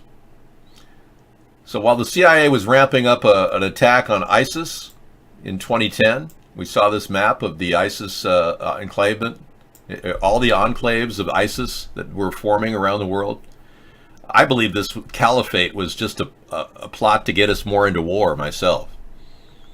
But while we were being dumbed down in 2010 with green screen beheadings and all kinds of things, the American people are going, well, yeah, we better stop ISIS. We got to stop out these terrorism, fight them over there before they come here. The American people have fallen for this plan the CIA put together. Problem is, the people running the show really don't care whether America and Russia goes to war or not. They want to see people dead. So if all this region involves dead people, they're good with that. They're okay. As long as they can kill people, they're happy, the people that run this show. People that own Donald Trump and own Vladimir Putin. Putin is merely the construct. He's like Trump's handler. He's not a major figure behind the scrim. He's just a handler. Yeah, he'd like to consider himself bigger than he is, but he's just a guy who handles Donald Trump and other people and does the dirty work of the former Politburo. But most of all, the Zionists that run him and own him.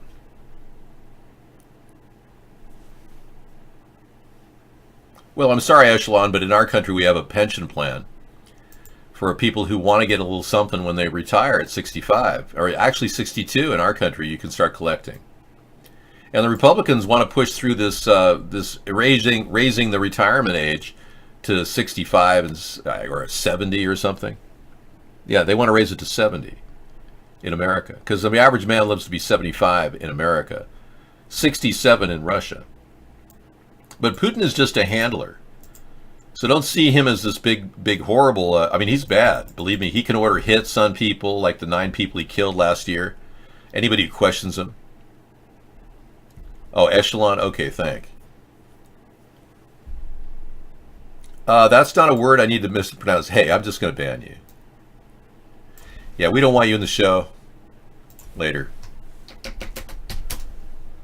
Whew, wow, we got to take conversation with these people. Backyard, get this link before Dave purges this possible Connor fight. No, I don't do it. Sorry. You've been bad. In fact, putting a Twitch link on here is a slap in my face. I've been IP banned at Twitch. So Putin has a plan to control parts of Syria. And Donald Trump and the CIA have a plan to control parts of Syria. So the people that are running the show, they want to see whose weapons are better, ours or Russia's. So their next big move is to start a war in Syria with Donald Trump having a conversation with Putin on the phone going, Vlade, I don't exactly know what to do here. Where should we put our troops to make maximum devastation to whatever you're doing? So it's going to be more like Donald Trump consulting his butt buddy over how long the dildo should be, as it rammed up America's ass. All because you stupid Republicans voted Donald Trump in thinking that somehow he was fighting the deep state. You're such idiots, it's not even funny. Hey, here's something we need to talk about. Are we done with the caliphate? Thank you. Yeah, we're done with that. Part of our dystopian future will be the pandemic and the possible RFID chipping of people. We've got that going for us. Oh, here's a story. The president of Interpol has still gone missing. The one oversight group that can stop cyber terrorism among the Russians, he's been or the Chinese, he's been essentially missing from China.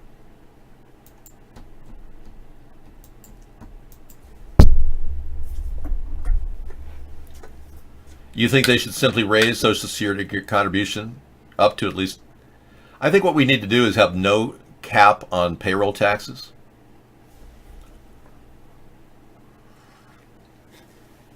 I like your name, Stop Toll Roads Now. I like that.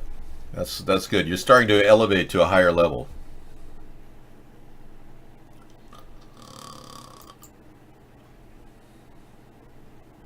I'm sorry, the Pentagon is not far smarter than me. I have an IQ of 185 that will top anybody at the Pentagon right now. I'll go head to head with any of them. What they're planning right now is a direct conflict with Russia on conventional grounds to test out our equipment, see who's got the better of the jets. Yeah. The reason why I say this, it comes down to the fact that, oh, by the way, this guy's a noble man, but he's just a pawn in a big game. Yeah, he'll probably not turn up. We're hoping he does turn up, though. Let me explain something to you, moron. I'm not going to kick you yet, but we're dealing with a group of people that own Russia and the U.S. on various levels, okay? They simply want to test out their weapons supply, and the best way to do that is to have a war, okay? The reason why we're not going to nuclear war is because they have control over Russia's nuclear weapons and our nuclear weapons. That's why we still haven't gone to war, because these people are trying to buy the entire world. And they believe through that, through buying the entire world, they have control over all the nukes. It's the only logical explanation as to why we haven't gone into nuclear conflict over various conventional strikes that have happened. Mutually assured destruction didn't count that one group would own all of those weapons. That's been their goal all along, is to own all those weapons. They believe that they can mitigate nuclear war by owning all the countries and erasing borders. They believe that by establishing a new world order, they can somehow gain total control over the problem of the human race. This is where their hyperbolic thinking goes off base, tangentially.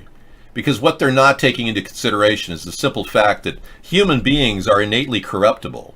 And when you put the power of the world in the hands of a small group of people, in this case 13 families that own the world, you're putting a large firecracker in the hands of a little child with a match.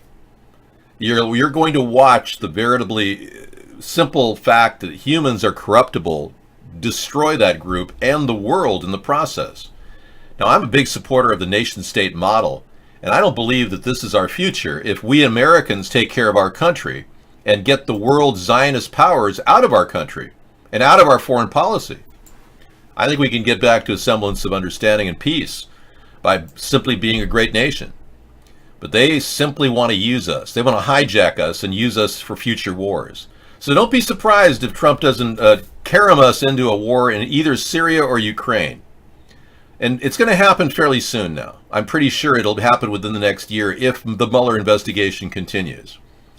Trump is going to use this as a diversion to send our young men and women off to war so that he doesn't have to face the trial of a lifetime facing the coming impeachment from the Democrats, if they indeed win the House.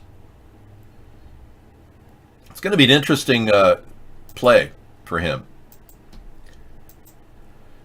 I'm hoping everyone's listening to me. I'm sure you're captivated by what I'm saying because nobody talks about this in the entire world. I'm one of the only people that can discuss this at a high level.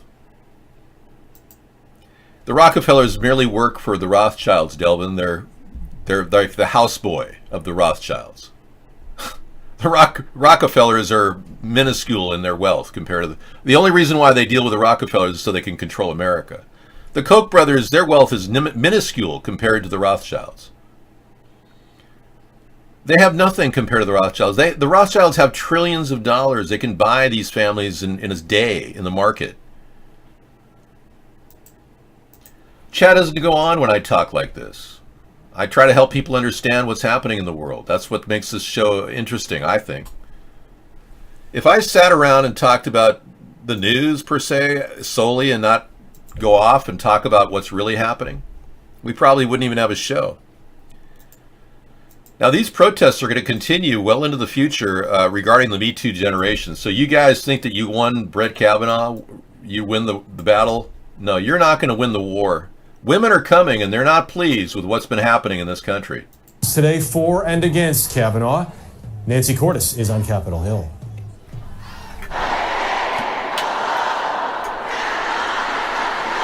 As demonstrators filled every floor of a Senate office building and marched to the Supreme Court, senators filed in and out of this secure room in the Capitol basement that's off limits to cameras and normally reserved for national security briefings. It's the only place they were allowed to view the 46-page FBI report delivered to Congress in the middle of the night. There's no corroboration of Dr. Ford's allegations. The investigation was a sham. Republicans said the FBI did 9 interviews and could not back up Christine Blasey Ford's claim that Brett Kavanaugh pinned her down and groped her at a high school gathering. Neither the Judiciary Committee nor the FBI could locate any third parties who can attest to any of these allegations. Now, the FBI did not take all the calls that they were coming in. The FBI did not take all the calls coming in. There are some people that say that they were witnesses to Brett Kavanaugh at that party and they couldn't reach the FBI. And Mitch McConnell, who's working for the Russians, put this guy in place in order to rig the votes so that we'd have a guy that they can manipulate. Now, Brett Kavanaugh, like I said, has facilitated the money the Russians got to control our election and by people like Mitch McConnell.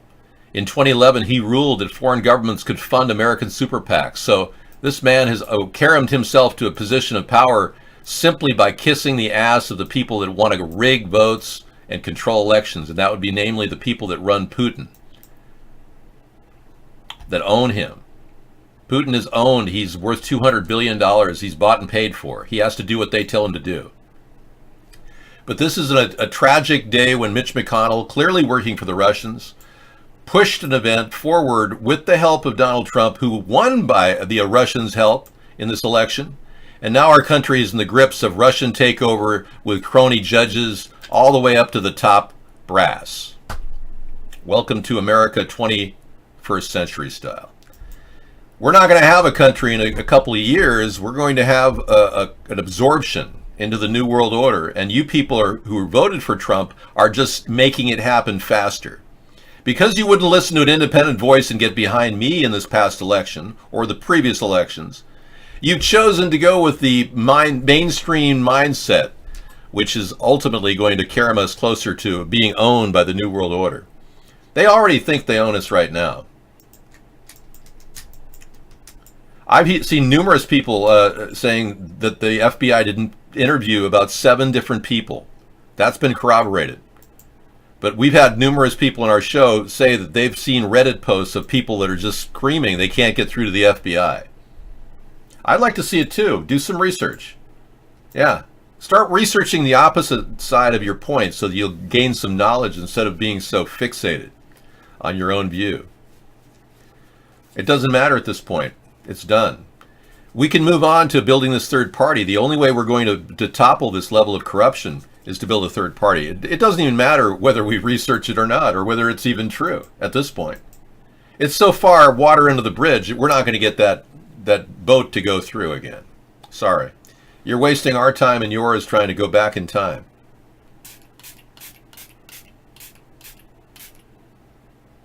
Wow. That is incredible. I feel like I'm in Tahiti or something. It's like an immediate mind rush to spray your face with my fruit enzyme.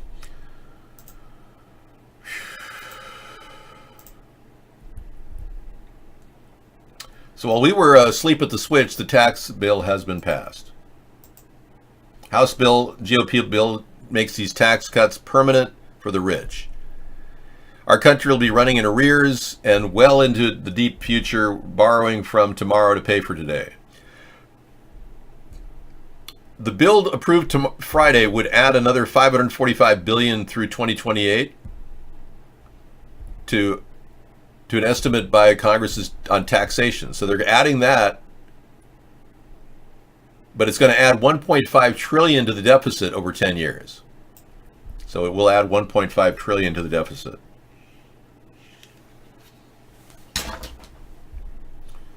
Yeah, so that happens while we sit back and watch. China, there's the big hack I talked about. They're using a tiny chip to put in computers that are being positioned in places like Amazon and Apple.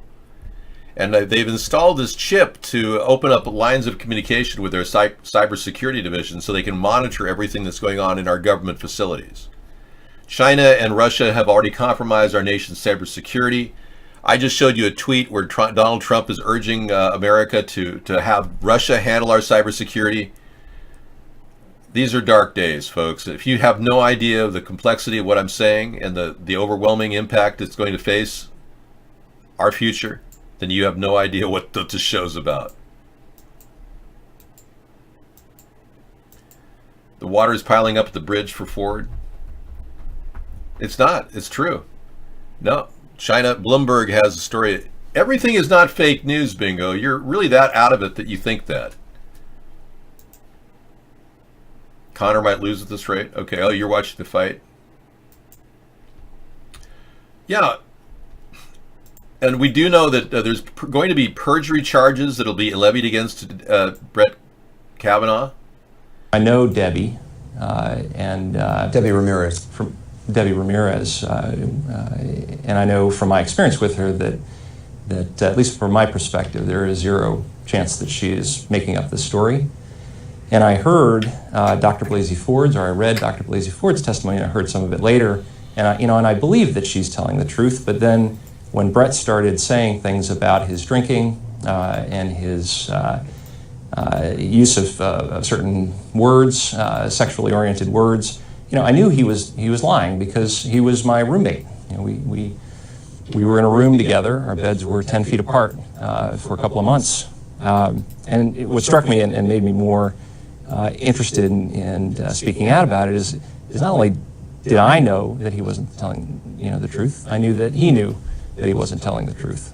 You say that he was and I'm quoting you, a notably heavy drinker even by the standards of the time. That's obviously not sort of how he described himself. Just since this is knowledge you say you specifically have, can you describe what you mean when you say he was a notably heavy drinker? Well, sure. You know, this is a time not long after Animal House was shown, and people drank a lot. You went to parties and drank beer. Many people did. But there were, even within that environment, there were people who were loud drunks, who were sloppy drunks, who were belligerent drunks. But even by those standards, my memory of Brett was that he was on the far edge of this. He was notably heavier in his drinking than other people. Can you, I don't know if there's any specific examples, or can you say how often? Was this just something on weekends? I've read some accounts that there was a keg in the main room of the room that you, the suite of rooms that you had between the three roommates.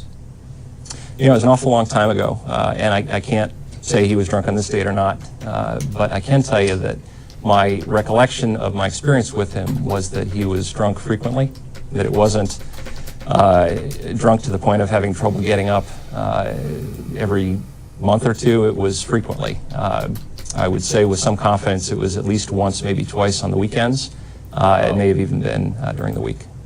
You say that he, actually one of the things that he testified to us about was how focused on not only academics but also sports he was, in particular basketball, doing very hard workouts, and the implication being that that is not an activity that somebody who drank to the degree which you say he drank would be able to do.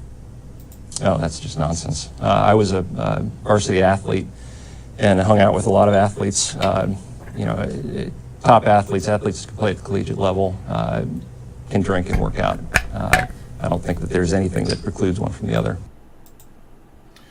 All right, there you go. Great testimony from a person who knew the Kavanaughs, knew Ramirez. And there's your chat. Connor. Yeah. John Connor. That clip was not pathetic, it was a fact. God, you people are really having a hard time with the truth. I told this guy over here he's a total idiot. You're hiding from the truth. Brett Kavanaugh, I showed you time and time again, proved to you that he was lying with the blinking that was going on, and even the nodding ahead when he asked, did you know if Ms. Ramirez's testimony was true? And he nodded yes, but he said no, it's not true. I showed you that too. I showed you how they're hiding 93% of the things that he voted on, like the Patriot Act, that had limiting effects on your individual freedom. I've shown you how Brett Kavanaugh has a $200,000 debt paid off by some unknown source, which looks like bribery last year. And you still stand there and support this decision. I just cannot believe the level of stupidity coming out of the trickle of Trump tardiness that is going on here. See what I mean? Fixated on reality. David, help you with the idea how to make meals cheap to save money. Yeah, well, if you want to go to my website at youtube.com/David John Sponheim, you can check out my over 60 recipes of dinners under $5-6 to feed like 8 or 9 people. So I urge you to do that if you really want some really good tips on how to save money on your food budget. Great ideas. I talked to a person who fed an entire wedding of 35 people recently for $22 using my recipes. How about that? So I'm teaching you how to save money in this troubled economy. It's very important that you understand that. If you don't realize that, that's probably going to be your loss. Because in the end, if you're deadly, or if you're in a situation where you're so far in debt that you can't afford anything, you won't be able to get out of your situation. You'll be trapped. Now, a wedding could be cheap, yeah, especially if they don't have any money, you stupid idiot. You want to go in broke when you start your marriage off with your wife? Okay, we have a swearing in of Brett Kavanaugh 7 hours and 7 minutes ago. Yeah, we know I put that on the screen. He has been sworn in. The monster has been sworn in, and now the monster, along with all the other corrupt Supreme Court members, can go ahead and bask in their evil. And while you Republicans watch what you shall sow, what you say ye reaps, ye shall sow. You sow, you shall reap. Off you go. Why quit being a therapist? 6 reasons. Wow. Social workers in New York have to diagnose everybody. They have to diagnose every client they see in therapy. Yeah, DSM-5. That's good. We'll play that tonight. People that want to know why people want to be forced into this diagnosis thing. All I can tell you is if you go deep into debt with your marriage and you overspend on your dinner, you might as well just kiss your entire marriage goodbye. Well, I think the crime of having abused women in the past, if that is the truth, yeah, I guess he got away with it. Do you have any video of Kavanaugh drinking at a party or any fraternity video of him being drunk as a skunk, like this guy said? I find that kind of hard to believe because there were a lot of people with video cameras filming people at that time. There's got to be some video of Kavanaugh. Anybody? Nothing. Huh. He must have been secretly doing this behind the scrim of the cameras. It must have been like, well, I guess with this Devil's Triangle game, the 2 men secretly corner the woman and have a quarters game with her, secretly, so there's no cameras, and then they force her into a group sex thing with 2 men and 1 woman. Yeah, that's what he played, the quarters game, Devil's Triangle. That would not have a video camera. Good, I'm glad somebody saved Mark Judge's YouTube channel. We didn't see Mark Judge or Brett Kavanaugh take a lie detector exam. What's the chance that we could actually get a lie detector test from either Brett or Mark right now at this late date? Well, last week we looked at a fake photo that was going around claiming to be Brett Kavanaugh's accuser, Christine Blasey Ford. So in tonight's Fact or Fiction, we're looking into one allegedly of Kavanaugh himself. The picture being sent around social media claims to show Kavanaugh passed out drunk in 1982. Kavanaugh's drinking and behavior while intoxicated are front and center in this sexual assault accusation against him. But the person in the photo is not Kavanaugh. It is a stock photo titled Portrait of a Young Man Asleep on the Couch After Drinking Too Much Beer. It was created long after 1982. Oh, really? Okay, so it was him, but it just was way after 1982. I don't care if it is him or not. It doesn't matter. Who cares at this point? Yeah, we don't want you at any of the normal channels, Melko. You can hang out at Tiki Live. Yeah, I want you to populate that channel so you can kind of cultivate it for all the naysayers. You could be the head of the naysayers over there. I could even, you know, well, nobody's modding over there, so you can do whatever you want.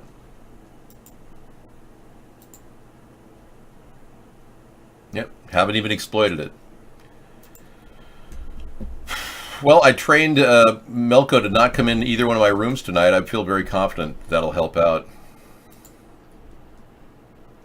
51 jaw-dropping celebrity private jets and yachts. Their wealth management strategies are totally beyond comprehension. Wow. The lifestyles of the rich and famous. I'm not Robin Leach. Lifestyles of the rich and famous. John Travolta. Boeing 707. Estimated $4.5 million. There he is on his own private jet. Next. Bono. Estimated $20 million. Lifestyles of the rock stars of tomorrow. Previous. Next. Harrison Ford. 18 million Cessna 680. I hope he's not flying that anymore. That could be dangerous. He landed that weird flight in, yeah. Not at all. You've been eliminated from the show. You're not trapping me in anything. You've become kind of a joke because every time I say something, you take an extreme position on every single statement, and I have to kick you out of the show. You refuse to understand any middle ground. It's absurd. I've never seen anything like it. Hey, I checked this out. Somebody wrote on Reddit, and we got a lot of Reddit followers. Thank you, Misanthropy. Yeah. Let's see what we got here. We're tracking any scuttlebutt about Brett Kavanaugh that's been popping up on the alternate media. This is where we excel out here. Thank you. People like Misanthropy really help out. Lady Gaga is worth $275 million. I believe it. All that's just for spirit cooking. Brett Kavanaugh's best friend, Mark Judge, concealed evidence by deleting his YouTube channel featuring unclothed, passed-out women. Whoa. The judge's lawyer demanded the videos not be republished. For transparency, I made a website archiving Judge creepy deleted videos. Thank you. That's awesome, man. Oh, wow. Look at the creepy... Oh, my gosh. Woman passed out on the couch. Mark Judge. Oh, my goodness. Susan Collins praised Mark Judge's excellent character. Witness in her support of Kavanaugh. Here are screenshots from Judge's now deleted creepy YouTube channel. Judge paid women to lay lifelessly as he filmed them. Seems like a real stand-up guy. Wow. That's really suspicious. I mean, what's to say this woman's not dead? Wow. Holy moly, look at this. Archived videos give a view of Brett Kavanaugh's friend Mark Judge, a key witness in the allegations against Supreme Court. Wow, this is huge. Oh, it's appalling, isn't it? Oh my gosh, all these people are saying this is unbelievable. Wow. So, we have photographs of Mark Judge's site showing lifeless women. Folks, this could be a murder investigation if this continues. Yeah. Wow. Really? He sexually molested you? I believe you. Yeah. Unbelievable. Yeah, we knew that you people on the right were making big mistake. You just had no idea how much. You know, it's ironic. I'm kind of laughing at how you people are gloating at the fact that Brett Kavanaugh has become a Supreme Court justice. I find that really, it's funny how you're gloating. I'm laughing at you and how little you know the crap is coming your way so hard. You people are going to be in a state of shock when you get it. Mark my words, this is going to be the downside of your entire life. And it's going to start right here with your decision to support Brett Kavanaugh. YouTube was okay with that kind of material, apparently. That looked like a dead body. Thank goodness somebody got Mark Judge's YouTube channel and copied it. It's going to be really interesting now. Wow, this is awesome. Well, I feel somewhat empowered by the fact that we at least can talk about this every night, so let's keep the ball rolling, everybody. You can't stop because we won't stop. This effort goes on every day, no matter what, except for Sunday. Tomorrow I take a day of rest, which I very much need. I don't think Bill Clinton is worth just $80 million. I think he's made a lot more. What happened to that $5.4 billion that Haiti was supposed to get? I don't think he's just worth maybe 80 million on paper, Delvin. Steven Spielberg's Seven Seas estimate 184 million. Okay. Yeah, I believe it. So tomorrow will be a day of rest. You guys figure out a hobby of some sort, and I'll be seeing you again on Monday. That's when the show kicks into gear again, and we do this all over again every week.